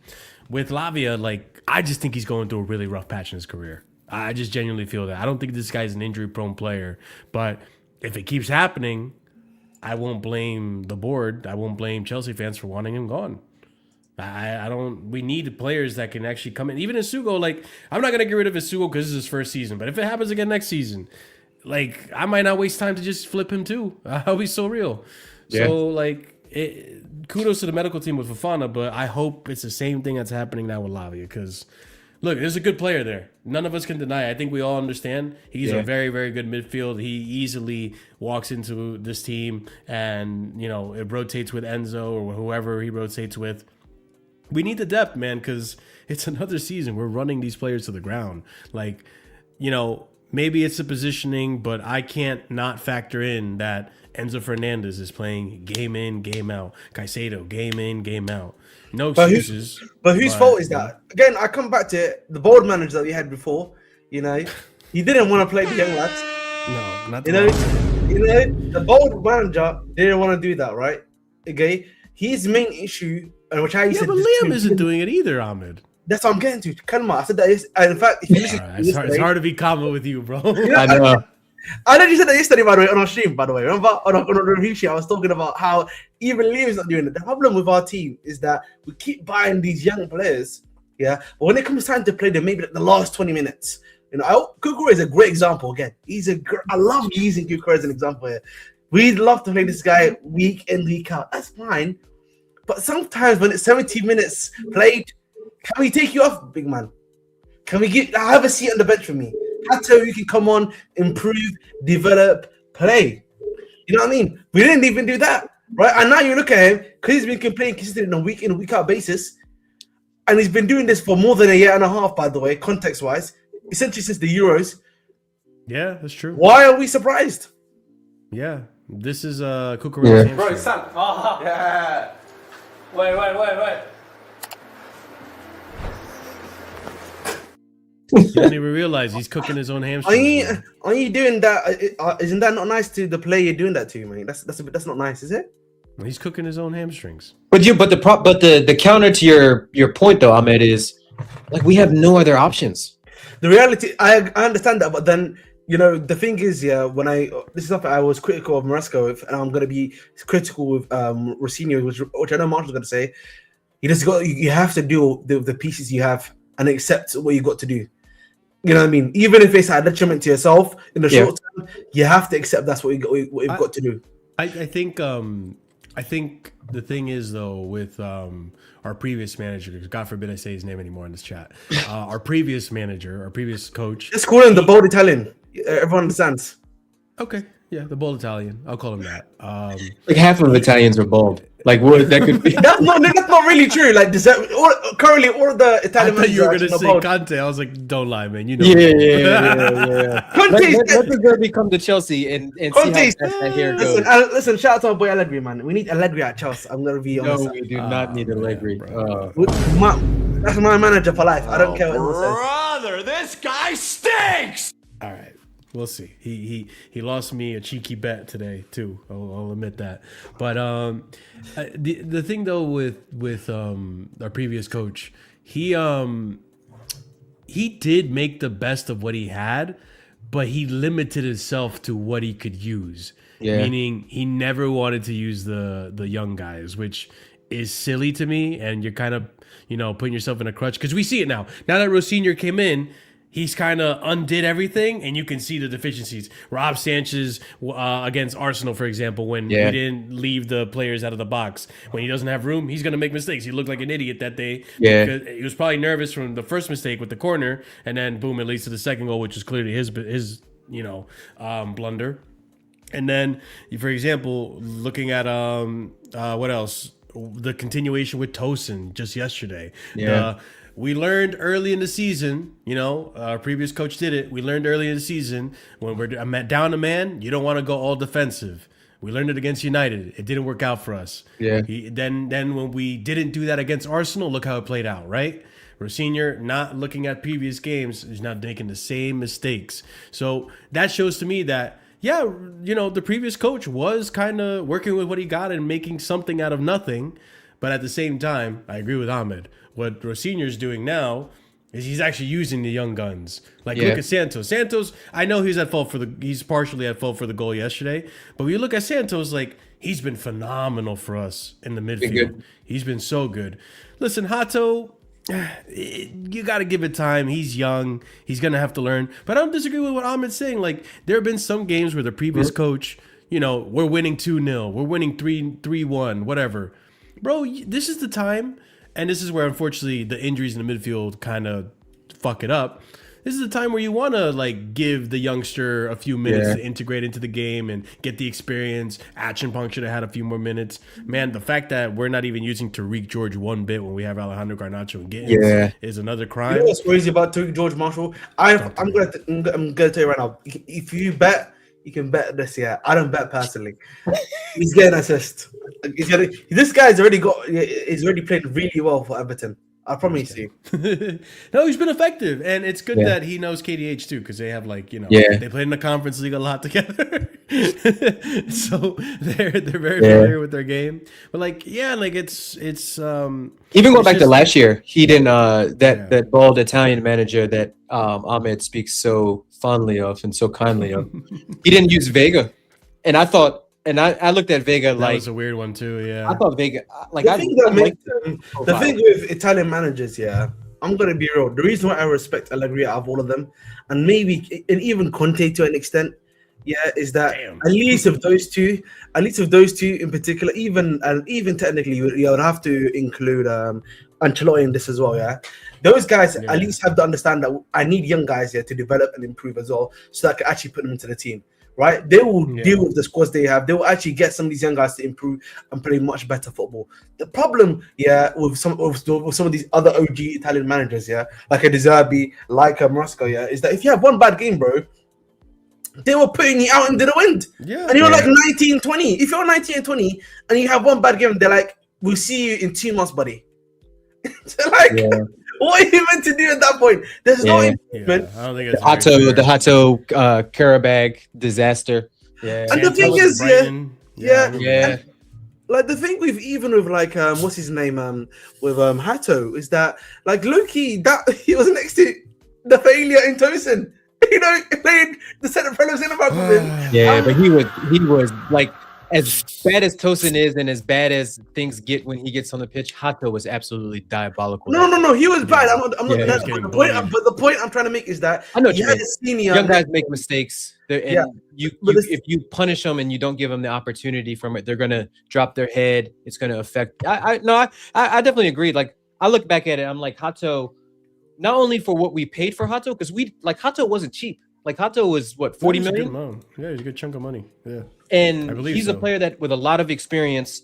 Like I know he doesn't have Premier League experience, but a lot of caps under his belt, caps for, played for played for Holland and stuff like that too. But yeah, look, I agree. But then again, Ahmed, I'll be honest with you, top managers or managers at top clubs, they don't want the burden of developing players. The pressure is on them to win now.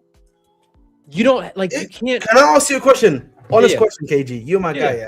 Is there pressure on Chelsea to win now? Objectively speaking, is there pressure on us to win now? Come on, let's be real, guys. I think there's the pressure to get Champions League. I think the pressure is obviously. I'll 100% agree with where you were leading me in that loaded question of. There's not a pressure to win titles. There's not a pressure to win Champions League. But there's pressure. There's still pressure to win football games, and it's proven that if you don't win football games here, you will find yourself out of a job. Potter did it. Yeah. I'm sorry. I'll just be real. Like, I think there's even pressure amongst the team, like the teammates, to you can't sit here and tell me that Enzo Fernandez or Reece James aren't pissed off after that Carabao Cup game and saying, "What the fuck, guys?" I'll throw Enzo in there because Enzo's really passionate. I can't lie. It's one thing I can't deny from him. He's passionate. There's stuff we do stuff publicly and then we do stuff behind the scenes. Yeah, but I don't think anybody at that. I think most players at that level. Yeah, I'm just gonna be objective on that one. Ahmed, though, I think most players at that level and at a club like Chelsea, when you lose a game, you are generally upset. Even though we know it's not the same Chelsea, these players came to Chelsea because of the name, because of the history, because of the recent history, because of the recent success and stuff like that.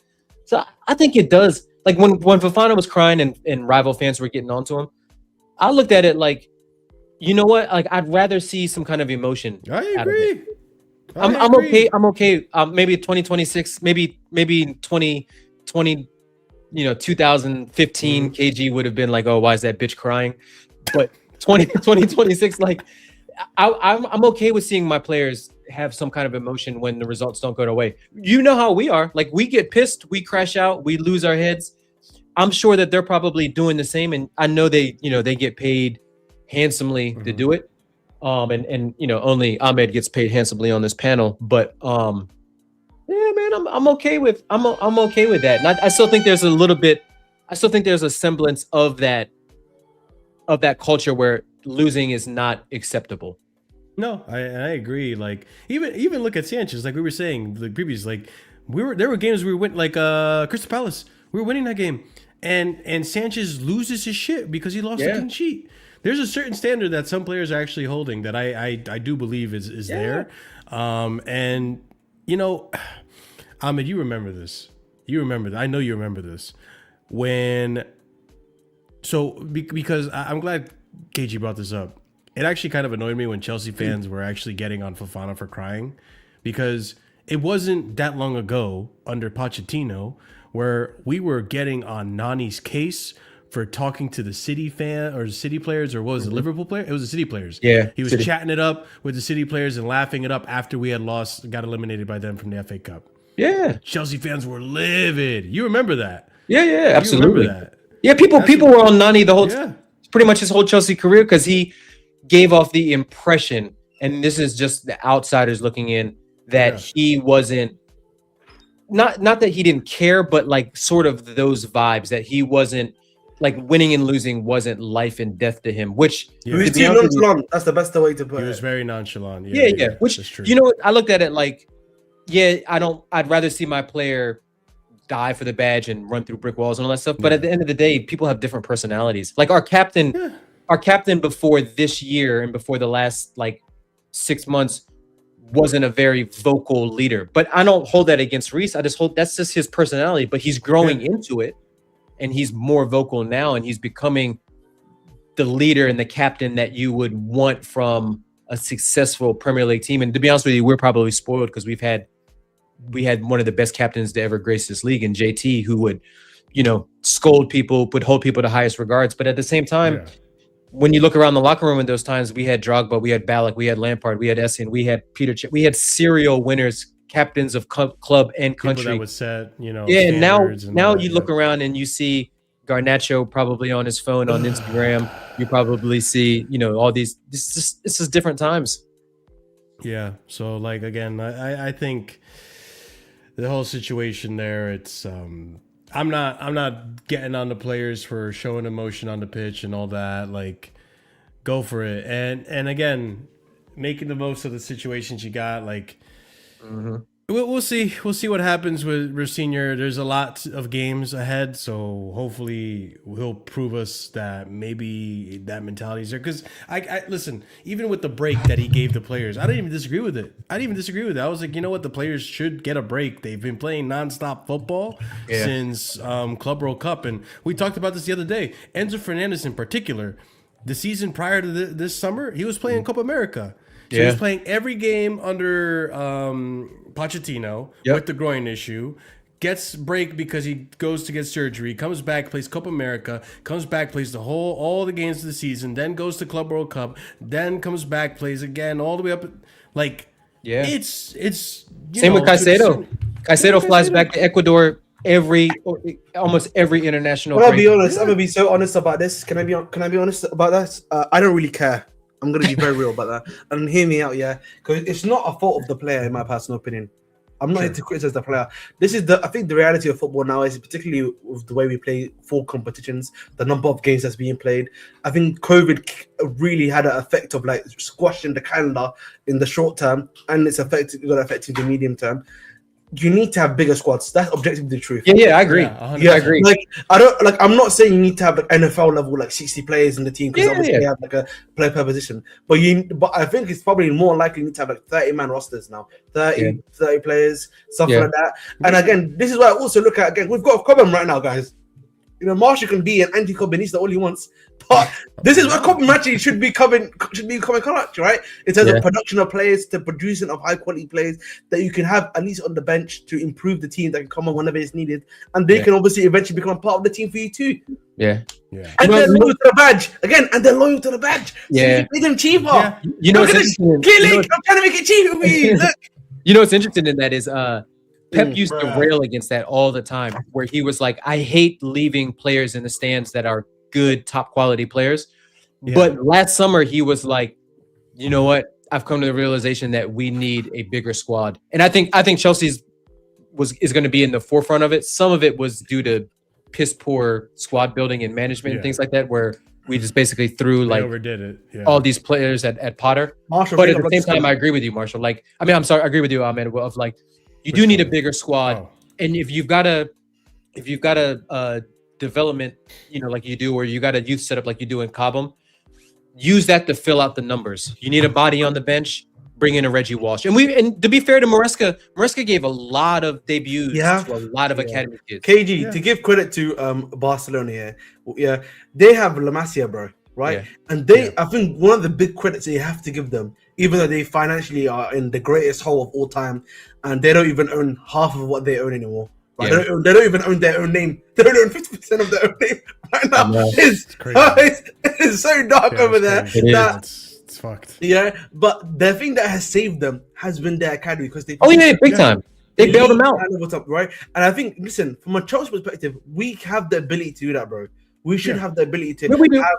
We should be, and I think we should rely on them often. In terms of Logic's comment, if I am Allegri, am I going to play Rafael Leao and Pulisic as a front two, or will I play Nicholas Fulcrook, who we know is a washed striker? Am I going to play Jimenez, who's washed? Come on, man. Let's keep it real. Come on. I can't play Nkunku in an attacking striker for us two either. Do it to my boy Dukes. We should, though. I agree with you, Ahmed. Like, we should, and to be fair, we do, because I think we have a top 5 academy in the world. I think it's us, City, Barcelona, PSG, and then probably maybe Bayern, because Bayern does produce some pretty decent players. But yeah, I agree. I mean, the reality is that top clubs like ourselves, because we're still a top club. Like, we might be far from it, the pace in the Prem in terms of league, leading the league, but we're still one of the 10 best teams in Europe, which speaks to how poor Europe is. But Yeah, we definitely should. We should be leaning on Cobham as more than a way to make profit and a way to skirt I was gonna say RFP, FFP and PS. I was combining them both, and then PSR and FFP. Yeah, I agree. You've got them too, and it was part of the reason why I was upset that we let Rio go.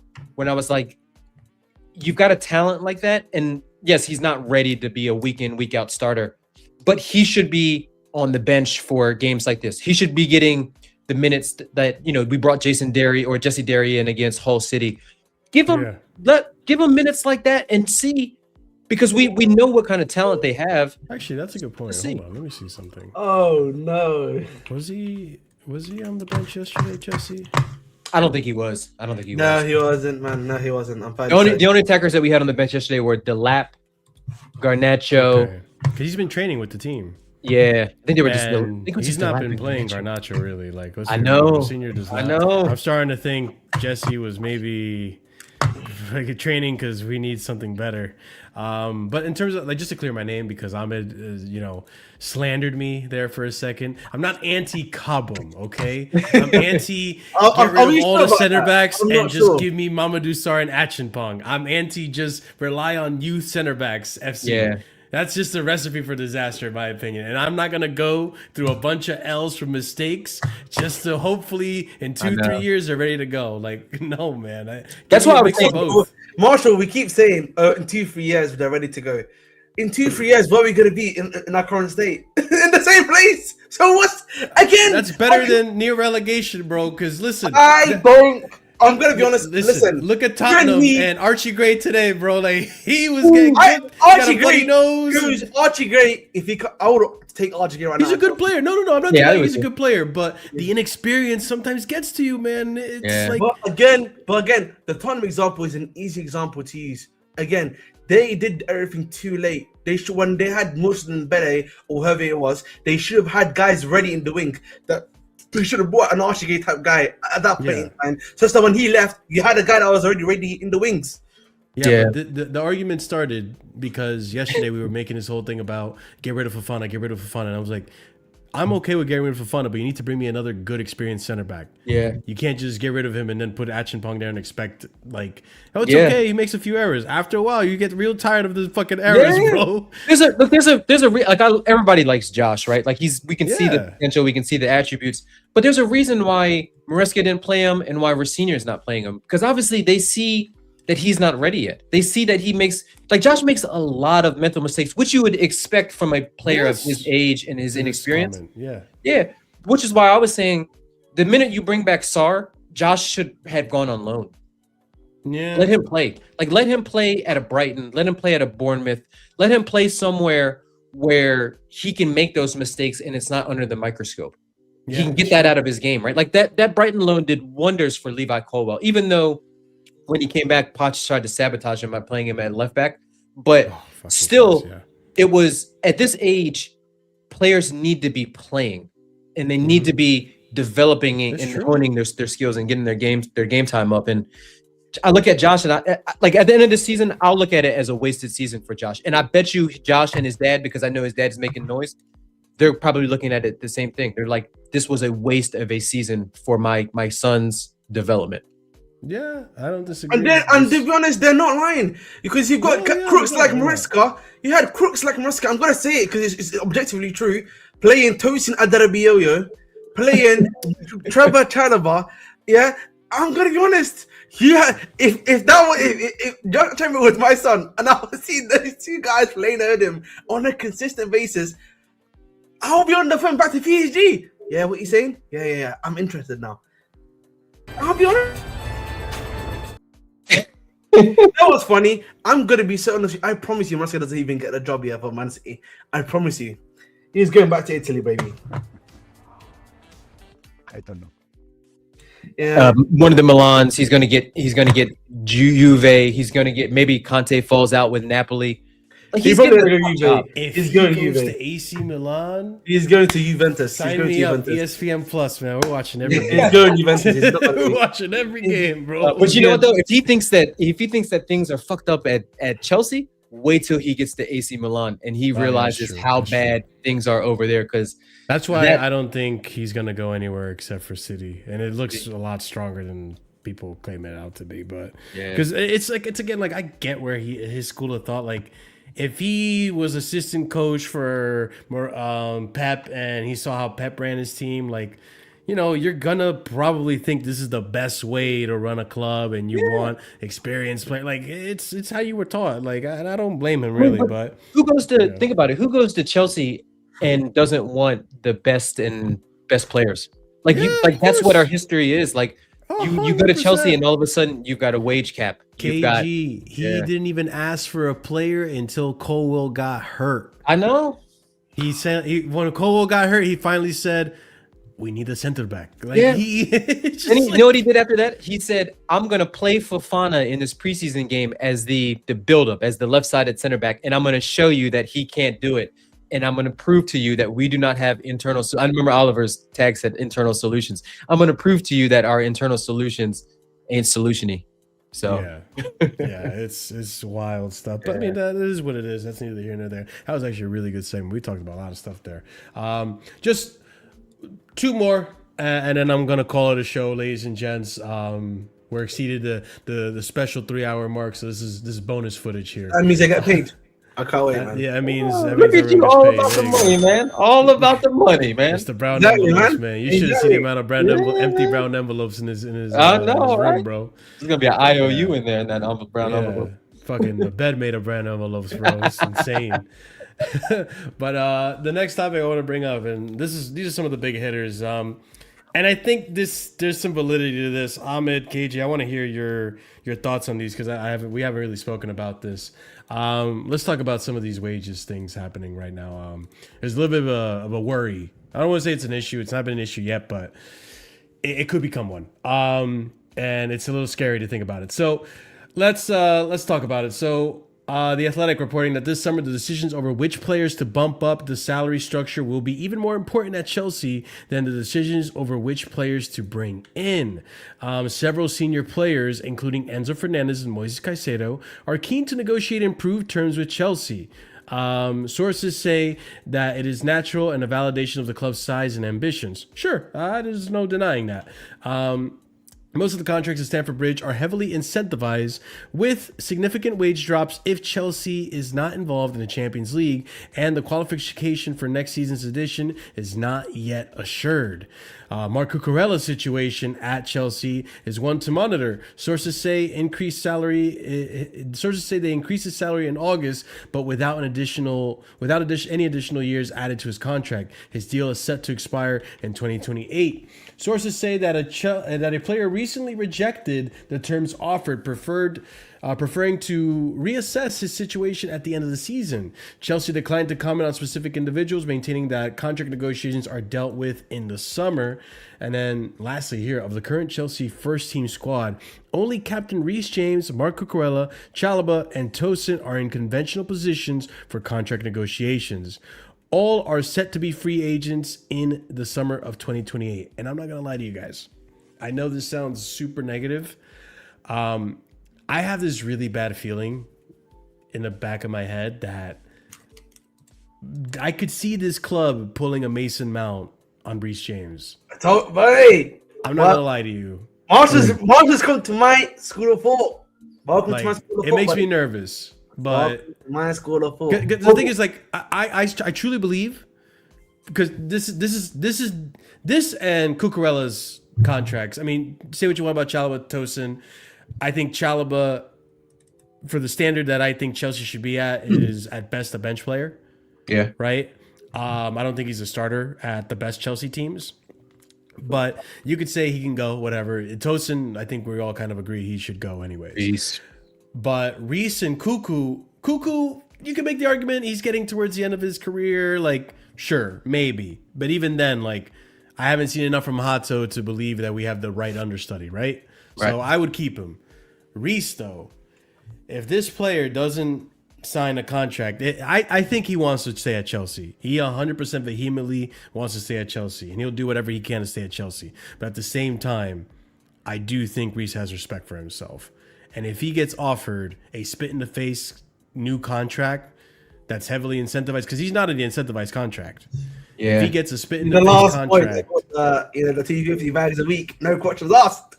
I'm just saying, if he gets a spit in the face contract, I could see him saying, listen, I really want to be at the club, but at the same time, I know my quality. I know what you guys are trying to do here. I've not respected the fact that you got rid of Maresca, the fact that you got rid of Poch, the fact that you got rid of all these guys. You know what? If you can't even give me a respectable contract, if you're going to treat me like this, I'm sorry. I'm Marshall, what do you think a respectable contract is for Reece? I think you... Because he's on 250 now, right? Yeah. I think... Oh, my bad. I think you can... I think you can give him a little bit of a bump as a 270 to 280. Yeah. But still add incentivized things where, like, if he completes all his incentives, he's on Raheem Sterling money. Sign the thing. Yeah. I'm okay with that. I think that's reasonable. I fear that they're gonna, listen, Reece, this was under the previous regime. We're gonna have to give you a base of 150, but you can eventually make what you had and more if you hit your incentives. That's what I'm afraid of. Yeah. Yeah, that's where I think it could go. I hope so. Reece is what? He's 26 now, so that means he'll be 28 at the end of his contract. Mm-hmm. Yeah. It's going to be difficult because technically he's going to break what their wage structure is and what they think that it should be because of, like what you said, Marshall, the incentivized stuff. Yeah, I mean, look, his base, whatever his new deal is. But here's God, I struggle with it. Like, don't get me wrong, it's not my money, so I would say pay him whatever the fuck 100%, he wants. Yeah. But at the same time, it's like he's probably already in the top 5 earners for right backs, right? I can't imagine 100%. Who else is out there. Like Trent probably got a pretty nice deal at Madrid, but other than that, like who else? Like what other right backs are making? Or I even say Hakimi probably, right? Yeah, Hakimi's probably making good money. Big money. Who's Barca's right back? Koundé's probably not on anything crazy. City doesn't have a right back. Arsenal's got like 7. Like Timber can't be on that much money. Is Hernandez still at AC Milan? I haven't been watching any game. No, he's not there anymore, right? Or he's in one of the Hernandez brothers is in Saudi. Tio is in Saudi, mate. Yeah. Okay, can listen? Let's cut the chase, lads. Okay. Oh my days. Because no. You know, one thing I want to add context, Sophie. I want to add some context, and I need you guys to hear me out. Firstly, yeah. One of the things, at least with the Mount saga, with some of the guys that have had less than 2 years, like around about less than 3 years left on their deal, we would hear about contracts. We would hear about what's going on. Yeah, we have genuinely had a pip squeal genuinely in regards to Reece James' contract. That's true, right? And now that can sometimes be a positive, of course, right? But I'm honestly of the belief that it's probably more so a negative. And hear me out, right? Because when Reece James' initial contract, the 250k that he got, they were like, we want to wrap him up real quickly. We're close to agreement, and they made sure to post that They made sure to get that deal done. They made sure to get that done quick. For me, this is kind of low-key a sign that I don't know what's going on. Like, I think for me, if they match the contract that he has right now, I don't think he will say no.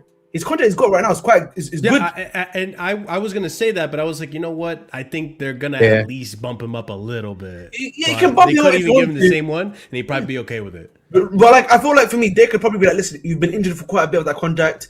Obviously, like but it's true. But damn, that'd be so harsh. Yeah, I know. Could you imagine going into a contract negotiation like that, Marshall, and you're like, you know what? You've been hurt for the majority of this contract. I'd be like, you know what? Fuck you. I'm out. We're not so angry. No, but like, listen, if it's true though, it's just reasonable. Yeah. Like if they're coming in, they're always trying to come in. If you're coming in with a good thing, like, listen, you've been injured for the half of the contract. Now, listen, we're still giving you a lot of money. 250k a week is still a lot of money compared to the guys in your position. It's still a lot of money. We will add if they're like, listen, the last 2 seasons you've been fit. We respect that you've been playing at a high level. You've been playing quite a lot of games for us.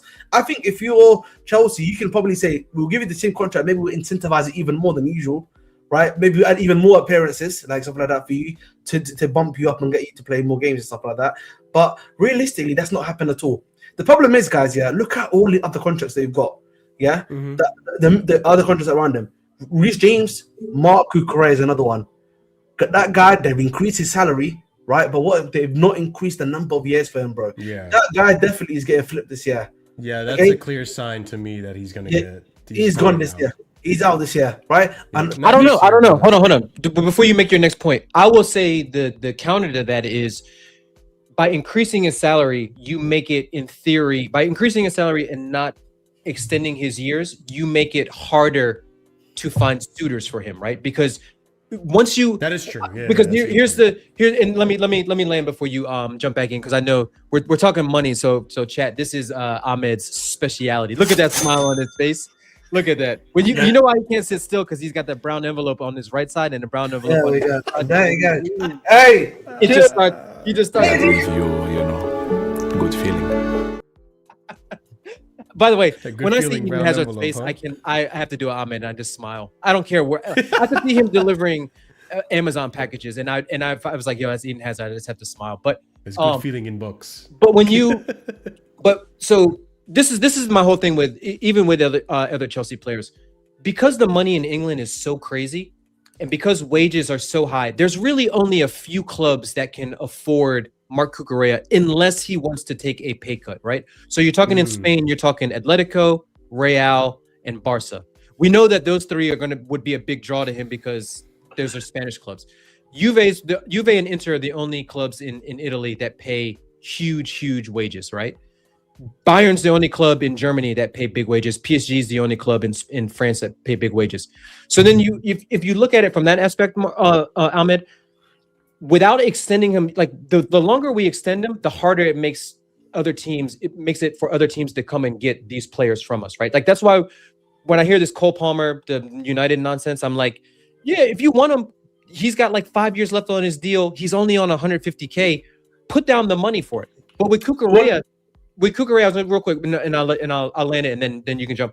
With Cucurella, he's coming up on, like Marshall said, sort of the twilight of his career. He's approaching that time, playing a lot of minutes for club and for country because he's an equal and integral part of both of what those teams are doing. So for him, if you bump him up to say 200K, how many teams can really afford to come and get him? You're narrowing the pool of clubs that can come out and get him. I agree. Yeah. You should be it should be a succession plan with him because he's getting older. He's a player that relies a lot on his physical attributes, even though he's not very fast, but Stamina. he's a very physical left back.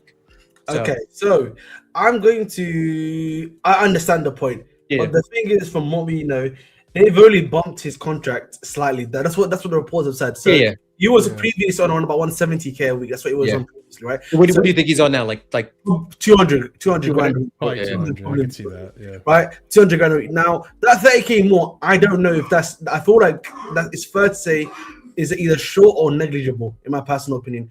Into the sense that you're not adding too much onto the contract, or if that makes sense, at least in my opinion.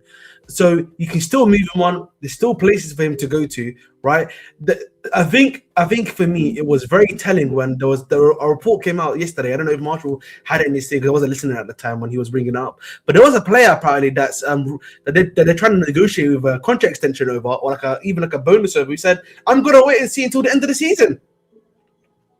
Yeah, but that's normal negotiations though in a contract. Like I'm gonna wait, I'm gonna prove my value to you at the end of the year. So basically that would be like, say in this instance, Ahmed, you're the player, and I'm Chelsea coming to the board, right? Mm-hmm. I'm coming to you and I'm saying, all right, we're gonna give you this contract, and you're gonna be like, no, you know what? Those terms aren't agreeable to me. I'm gonna prove my worth. Because you're not only proving your worth to Chelsea, you're also proving your worth to the market. So I like people act like negotiations aren't always smooth. Like there's a lot of back and forth. Of course, Of course, I understand that. I think like just to. I'm about to. I'm going to go to the loo. That's why I need to go to the loo really quickly, and I'll be back. Anyway. I'm just going to take a leak.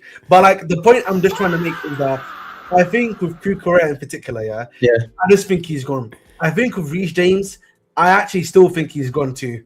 I think for me, the club have made it clear. We need to look at it also from what the club has done themselves. Post Reece James, they have made it clear, bro. We are only gonna give you. We're not giving contracts above 200k or less, right? They're going maybe 150, maybe 110, maybe 115 plus additional bonuses, right? And there is no way in hell if you're Reece James, even if you love the club, as a professional, as this is your job as an employee, bro, I would never accept, just because I love working at the company, to take almost a 50%, over 50 to 60% pay cut for that. Okay? Yeah, that's insane. Yeah. Like, there's other guys we need to talk about, by the way, who are transferring to new agencies, stuff like that we need to talk about as well. Go to the bathroom. We'll keep talking about this. But like, my devil's advocate was, like, to your point, KG, was just like, you're right. And I agree with you, by the way. I do think it's a matter of, like, they were probably offered something that they weren't too favorable about, and they probably want to see if maybe, because I don't think Clear Lake are going to offer you a deal and then at the end of the season pull it away and then offer you a lesser deal. Yeah. Like, I think the deal is going to be there whether you want it or not, because I think they're going to account for what could happen regardless of what could happen, right? Yeah. But I do think there is the devil's advocate thing that I'm thinking of. There could be that insecurity, and this is where I'll probably talk about Enzo and Moises in this, right? I think the player is either Enzo or Moises that are just waiting. I do too.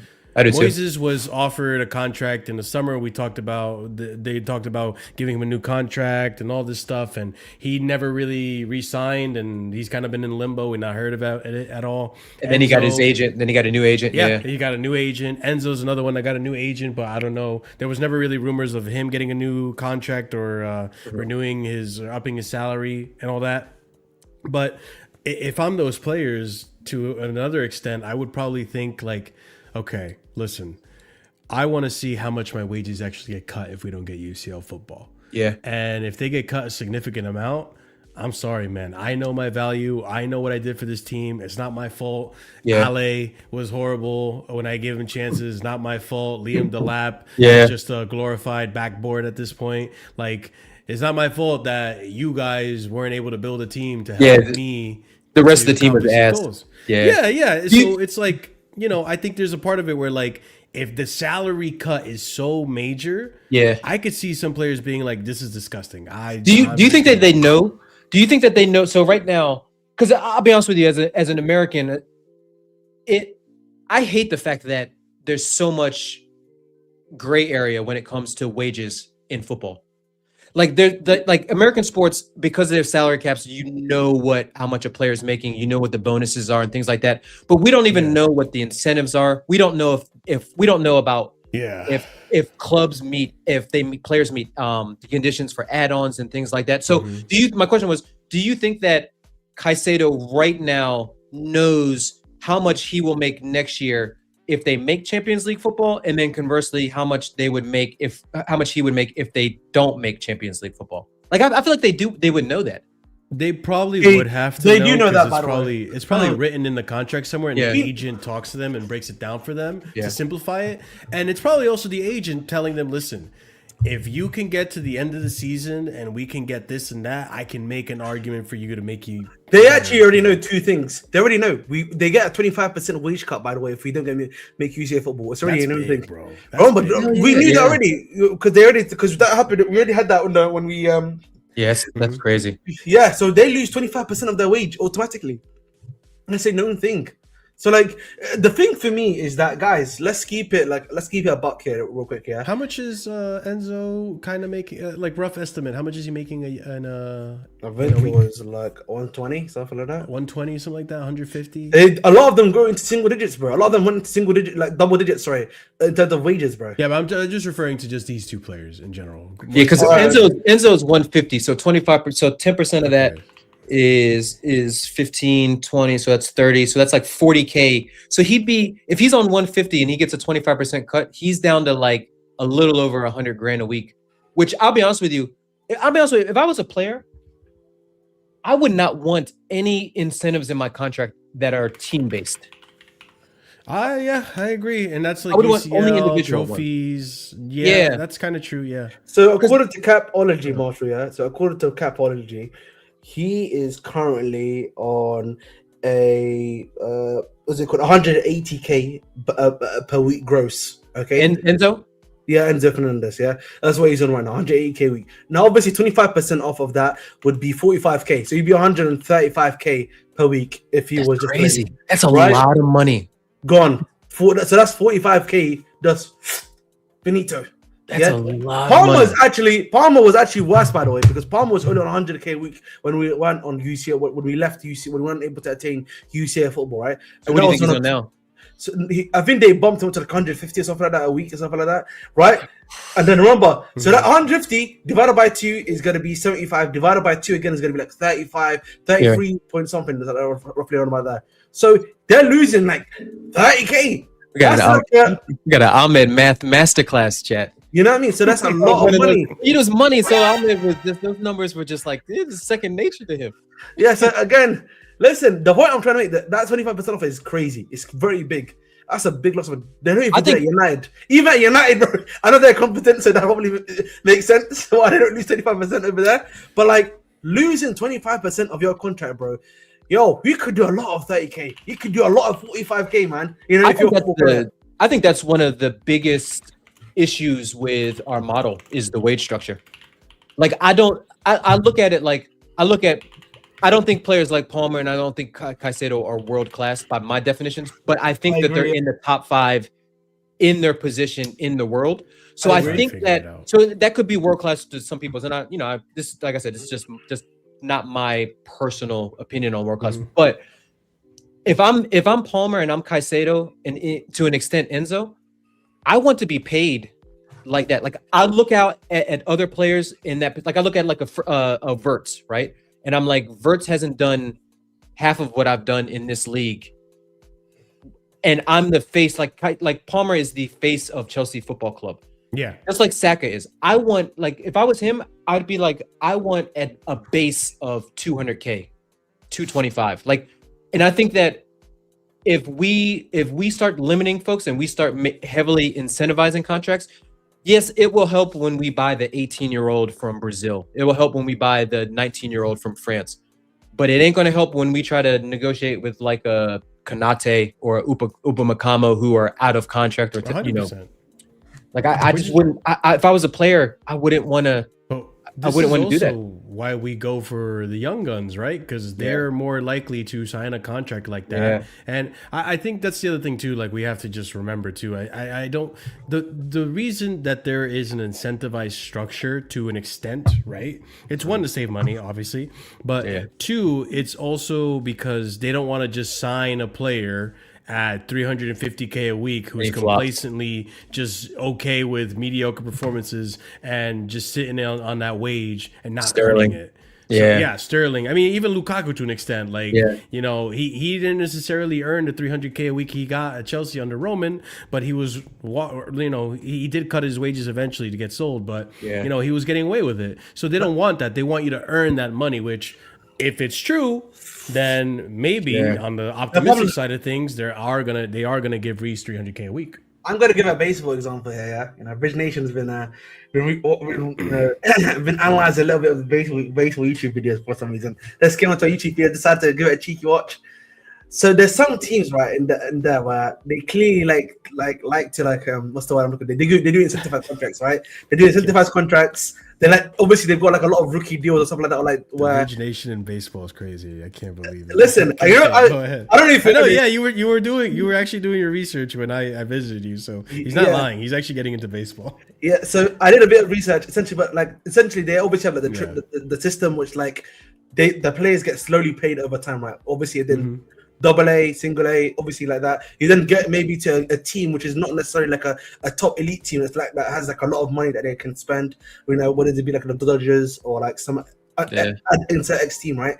But like the thing is, the contracts over time get bigger and better, right? If you improve, right? The whole it's incentivized, right? If you play more, you do stuff, you get a lot of money from them in general. The problem with football was that.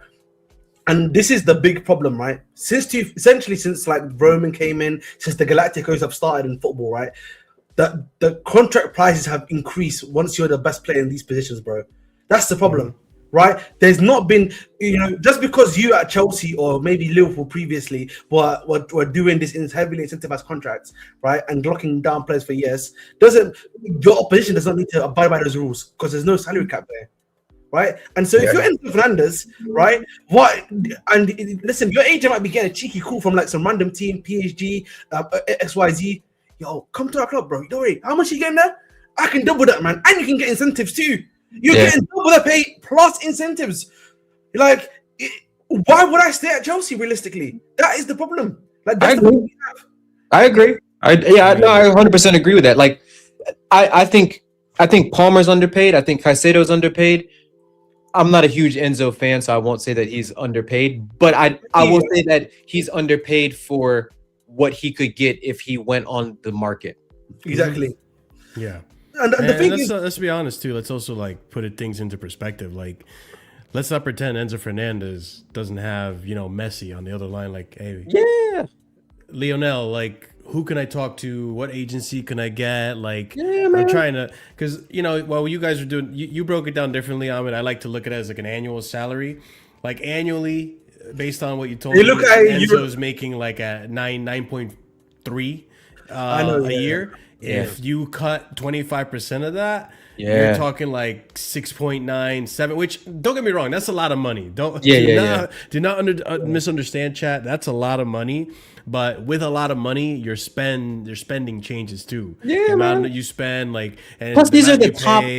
These are the top of their big chunk of money you're missing. These are the top of their profession. So like this money is not comparable to me, Marshall, Ahmed. Well, I can't speak for Ahmed, but in our regular job, you know what I mean? Like this money is like it's almost like it's play money, but there's a reason like why these folks are getting paid what they do, because they generate a lot of money, and because they are the top of what they do. So it'll be interesting. Aspect of it too. To be fair, like there's probably more Ecuadorian Chelsea fans now because of Caicedo. There's probably more Argentinian Chelsea fans now because of RSM. Shout out RSM.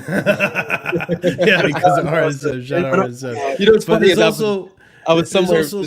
Go ahead. No, I was just saying there's also the marketing factor, right? Like Cole Palmer is very marketable. Enzo Fernandez, every time we have a new kit, Enzo Fernandez is the one guy they pick to model it. Like, it's all this stuff. What are you gonna say? And we got the biggest, hottest name in Brazil in Esteval. Yeah. Like we've got players that can sell kits, that can sell stuff. But you know what sells? I always say, you know what makes a lot of money and what brings a lot of money to the club? Fucking winning. True. Winning things. It's true. I agree. The thing is, there's 2 points I want to make. Firstly, the reason why I do it per week is because that's how wages usually work in Europe. Like it's a I get it. It just your number, like drastic difference between And secondly, I think for me, the other thing we need to realize, guys, is that for you can do incentivized contract and stuff like that when you're winning. You know what I mean? If you're winning stuff on a consistent basis, or the Premier League, Champions League, we compete for those titles on a high level, players will come there because you know what? I can score a lot of goals. What's going on with his audio? Yeah, your mic, Marshall. I mean, your mic. Okay, how does it sound? It's the echo cancellation. I fixed it. Just put it back the way it was. Yeah, sorry. Yeah, so essentially, like, obviously, if you're in a competitive team that's almost close to winning a title or winning that title, right? You can do that, guys. Yeah. The reason why it was so successful at Liverpool because they were able to do that. They could do that because they were being competitive and doing stuff on a consistent basis. The problem for Chelsea is that we are not even in that position.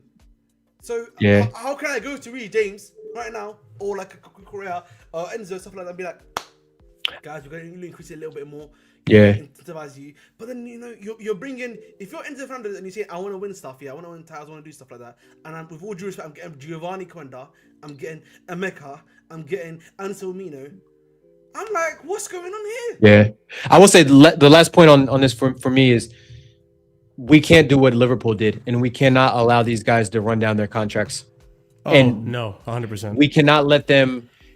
Not only do you run the risk of not potentially being able to maximize their sale value or resale value, but you also run the risk of, say in 2 years' time, Ahmed's doom and gloom gets flipped on its head, and in 2 years we have a good year, like we win a major, then they're going to ask for the world, and they're going to be justified in asking for it in that scenario that we win something a major in 2 years. So yeah, but the logic hopefully is that if you're winning stuff and you're making more money, you're willing to pay those incentivized contracts. You're willing to up the wages. That's the way the cookie crumbles, right? Yeah. Sometimes you know you get the big cookie, you get a lot of crumbs. It trickles down, and the players should get paid. And it did happen during Club World Cup, so there's a little bit of like, okay, there's proof of concept that when they win, they do get a little bit of a bonus. Like they were given a share of the profit that they won from that tournament. Let's hope that this happens if they continue to win. But it does worry me, particularly with like Caicedo and Enzo. Like if that wage cut is so significant, because 25% is a good amount. If that wage cut is significant enough, how many players are going to be understanding that this was in their contract? How many players are going to be willing to say, fuck this, it's not my fault that this happened, I'm out? Like, you're going to have to manage each situation very carefully and hopefully ahead of the game than the last year of the contract, because I would hate for the Trent, Salah, Van Dijk situation to happen to us again. Or happen to us, I should say, rather than again. But that would be a really shitty situation. But let's see, because this summer, 2-year contract left on 4 players, and I think we all kind of said where we stand on all 4 of those players individually. I'm going to tell you this right now. Ahmed, real quick, just give me one more notch of gain on your thing, and you're good to go. We're going 0-4. We're going 0-4. I'm going to tell you that right now. 0-4 is crazy. I promise you we're going 0-4. If you say so. I think we gotta get 2 out of the 4 at least. I think. Yeah, I'd say 2 out of the 4. I promise you. Preferably Reece and Caicedo. So who was the fourth? Cucurella. Well, Reece. no, I'm just referring to the 4 that have 2 years left on the contract. 2 years. Tosin. Yeah. Cuckoo and Reece. Yeah, Cuckoo and Reece. The 3, if we want to include those 2, 6, then I think 3 out of the 6. Yeah. Let me tell you this right now. Tosin, Chow. Who's the other one that you mentioned that wasn't Reece? Trev. Chalobah, Jehovah's son, we need to get rid of him. They're going to get rid of him eventually if he's only got 2 years left. That's going to be a no. All right, he's gonna fight. You know he's gonna fight. I actually don't think he's gonna fight this time because maybe not. They've abused him too much.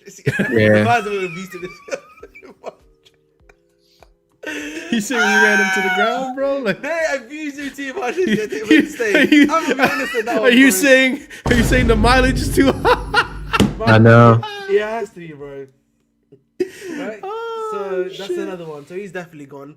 The remaining 2. Kukurea, he's gone, and I think Reece James, I promise you, he ain't here to stay. I'm going to tell you that for sure now. I hope you're wrong about that one. I really do, because I would hate to see that guy go. Ahmed, one more on the game, please. Okay, that's it for that topic. I'm ready to move on to the last one, then we'll call it a show. And I don't know how long we're going to spend on this. I don't care how long we're going to spend on this, but let's spend time on it, because, ladies and gents, the brown envelopes, they didn't hit for this one. Unfortunately, they did not hit for this one. We have to answer for our crimes, our 74 charges, ladies and gents. So, man, there's been an update on this, and honestly, we are actually physically, literally gonna pay. It's just a fee, but let's look at the tweets just so we all are on the same page. So Chelsea's new regime self-reported the financial irregularities after discovering them while doing their due diligence before buying the club. The conclusion of the charges is coming. It's anticipated to be non-sports sanctions. That would mean a fine rather than, say, a transfer ban or points deduction. Breaking. A verdict is nearing on Chelsea's 74 charges. Mail Confidential has been assured that supporters can anticipate non-sporting sanctions as an outcome that would mean a fine rather than a transfer ban or points deduction. So it's coming soon, ladies and gents. This decision, the fact that it's coming before the 115 baffles me, but I mean, it is what it is. The game's the game, as a famous philosopher once said. Yeah. How do we feel about this? I mean, I kind of wanted I ain't gonna lie to you. I kind of wanted the transfer ban because this team, man, and transfers, I can't anymore, man. We need to stop the crimes that are being committed, the trafficking that is happening under the radar. Like we need to stop this stuff. But yeah, what do we think about this fee? It's probably gonna be a good chunk of fee, but I mean, we'll pay it. They probably don't care. They'll find a loophole. If you ain't cheating, you ain't trying. As a famous philosopher once said. Well, I mean, look, these were mostly self-reported, right, from the Roman era, from when the new ownership came in and said, we've noticed some financial irregularities in the books. Something that Ahmed's probably said to himself a couple of times when the brown envelopes. But yeah, look, just pay it. If once I'll be honest with you, once I heard that it was non-sporting, it was a non-issue for me. Yeah, I agree. It is what it is. We all knew that. Kind of We all all expected it too. To be fair, I mean, it Yeah. seemed like it was leaning more towards just a fine, a slap on Yeah. the wrist, and any go on about it. Chelsea fan that thought that a person that acquired wealth, how Roman acquired his wealth, was doing things 100% by the book was absolutely delusional and lived in a fairyland. But it's look, I'm one of probably the only people that think Roman under these new regulations of PSR and FFP would not have been a good mix. I think you won that debate. I think he would have gotten into some serious like sporting troubles with how he operated and how he maneuvered. But you know what? It'll be a fine.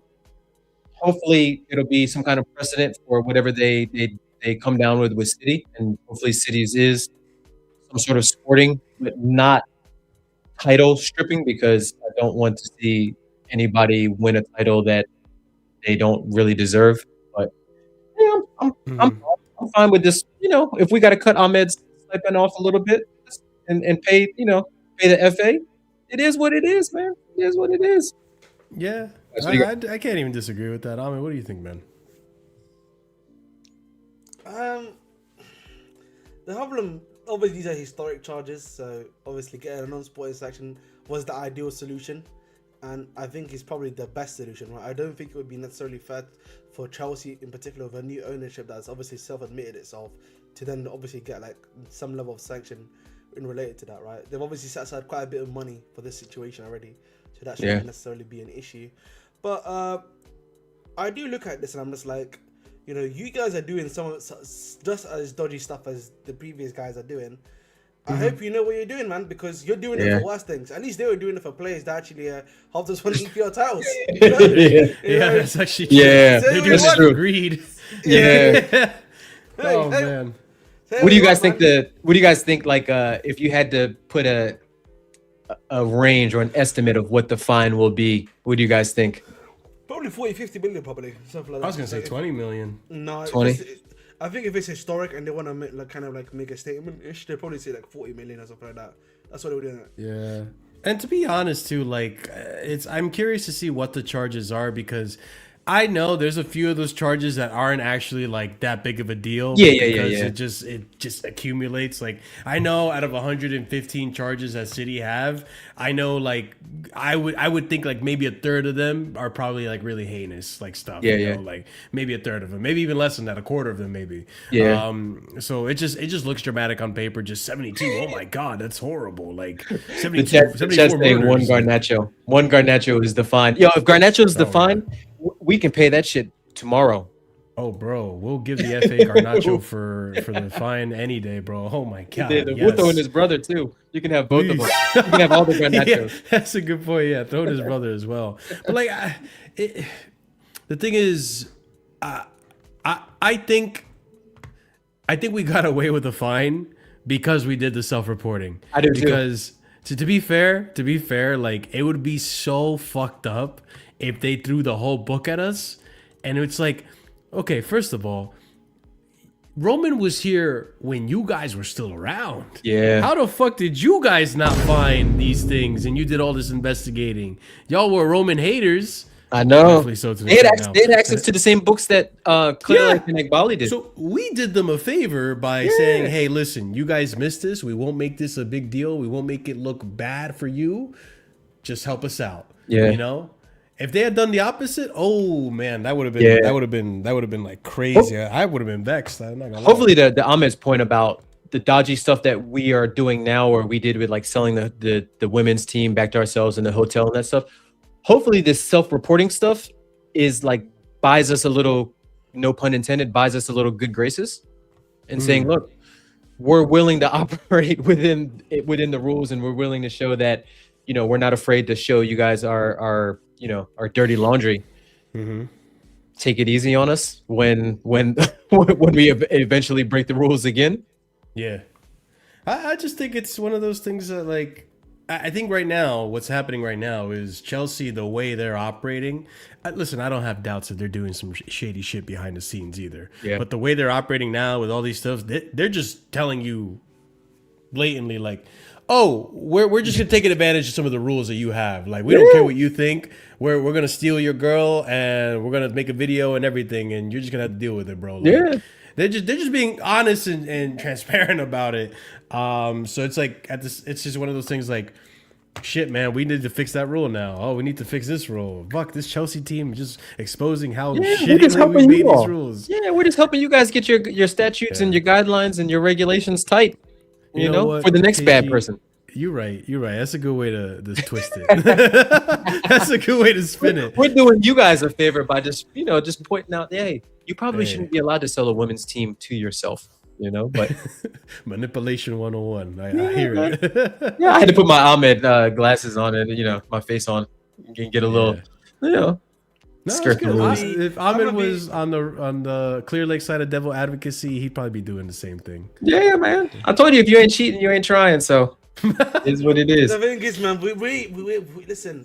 We cheated on the wrong material. That's the problem. So Yeah, that's true. But you know, at least when we cheated back then, we won. Like, we're cheating now and we're not even winning. So it's like, all right, we got to get a little bit better in our shenanigans.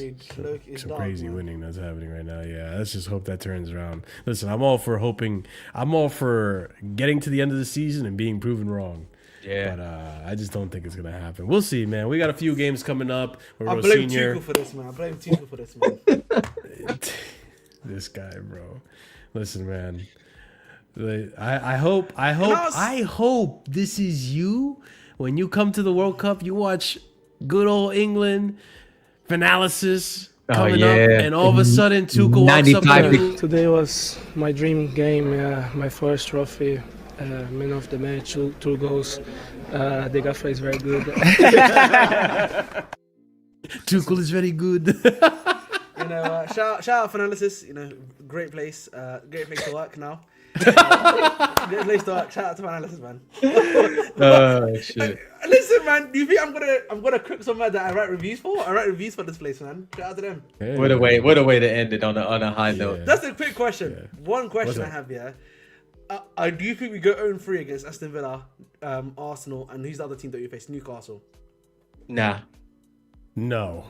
What's the maximum points you think you get? 'Cause I would Out of probably those say three 4 teams? points. Probably 4 points in my personal. Yeah, opinion. win one, draw one, lose one.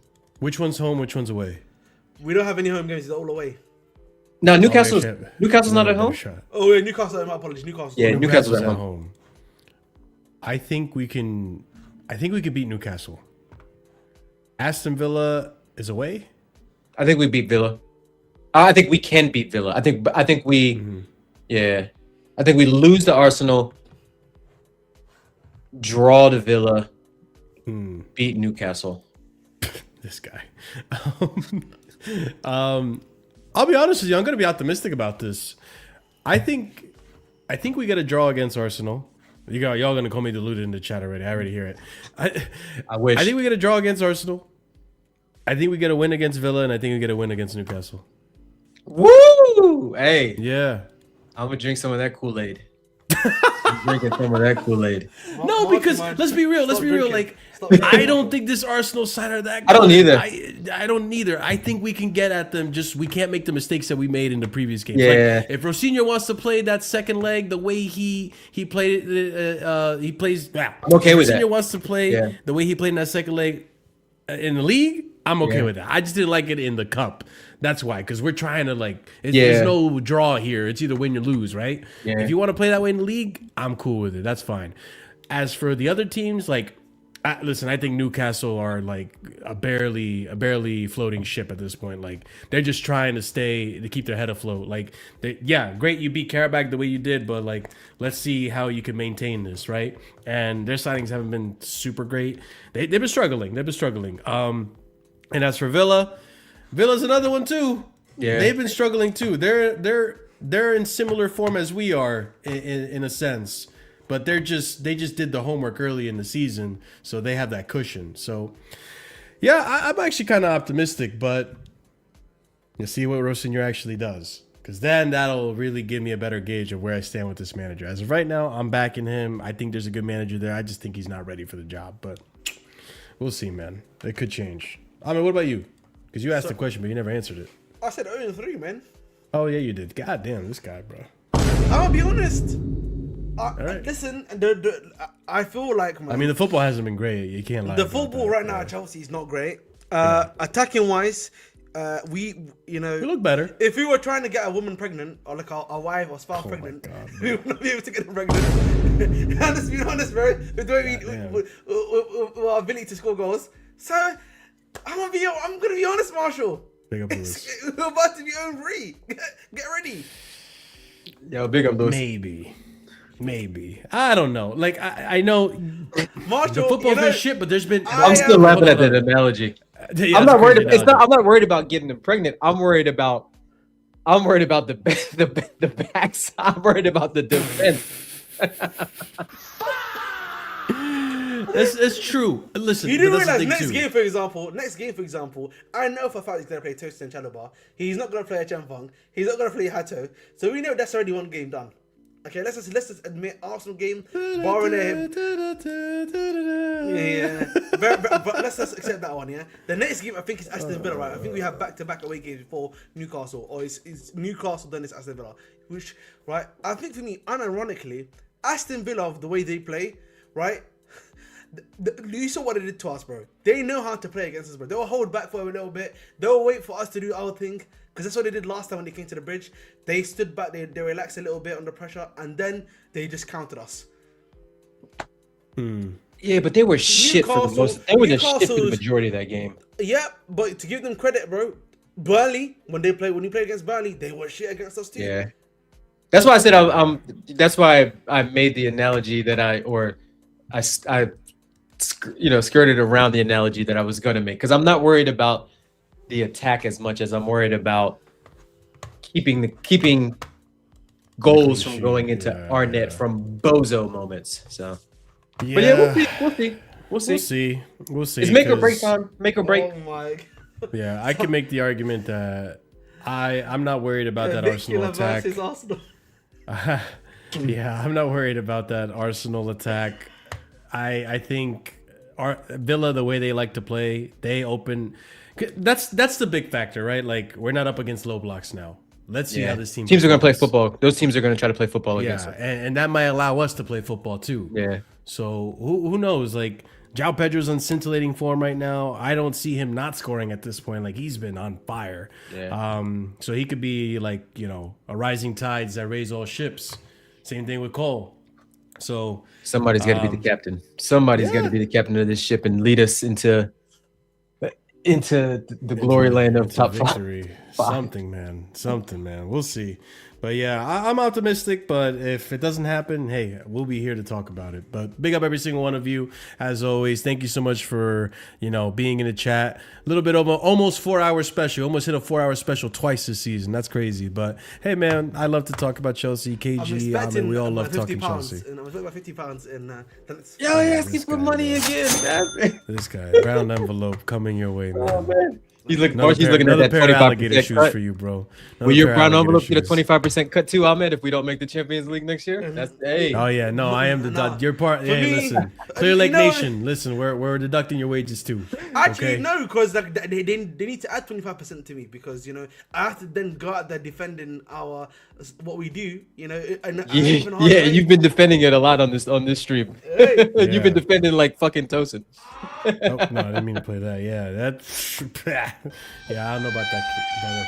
I don't know about that. But yeah, big ups to every single one of you. If you haven't done so already, smash up the like button, subscribe to the channel if you're new. Hey, hype up the video. If you watch this in the future, we got you through a work day or whatever, made the time pass.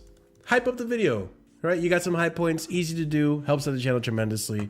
Also, be sure to check out the memberships. There's a few different tiers of membership. The first one starts at 99p. You get some cool emojis, a cool little badge. The longer you stay, maybe you get a race change badge, maybe you get a UCL badge. Like, there's some good badges there for you guys, and emotes you could use just a 99p. And hey, your comments stand out a little more, so we're more likely to read them here on the stream. But yeah, big up to those guys, and also big up to our proper casuals, because if you are at the proper casual and higher tier, we give shout outs to those members at the end of every show. And that's going to be Lanre Sadiq, A Soliman, EE, and Adrian. Big up to you guys for the support as per usual. Next stream, I'm not entirely sure. I know I got American Waffle tomorrow, and Wednesday I think we're going to have a Chelsea hour. We might have a guest, we might not. It might just be me, so we'll see. But big up to you guys, as per usual. Copy and paste the raid message. You're going to raid Sarcasm City, who is still live, I believe. So if not, I mean, it is what it is. But yeah, he's still live. Tuchel So man. yeah, whatever. Tuchel in. 3 more years of Tuchel. All right. Have a wonderful night, guys. Stay blessed. And as always, Kun Aguero is going to leave you with a good message. And stay. Good night, guys. Pajita and sleep. Jerk off? Oh, but he didn't sleep. Yeah, and sleep.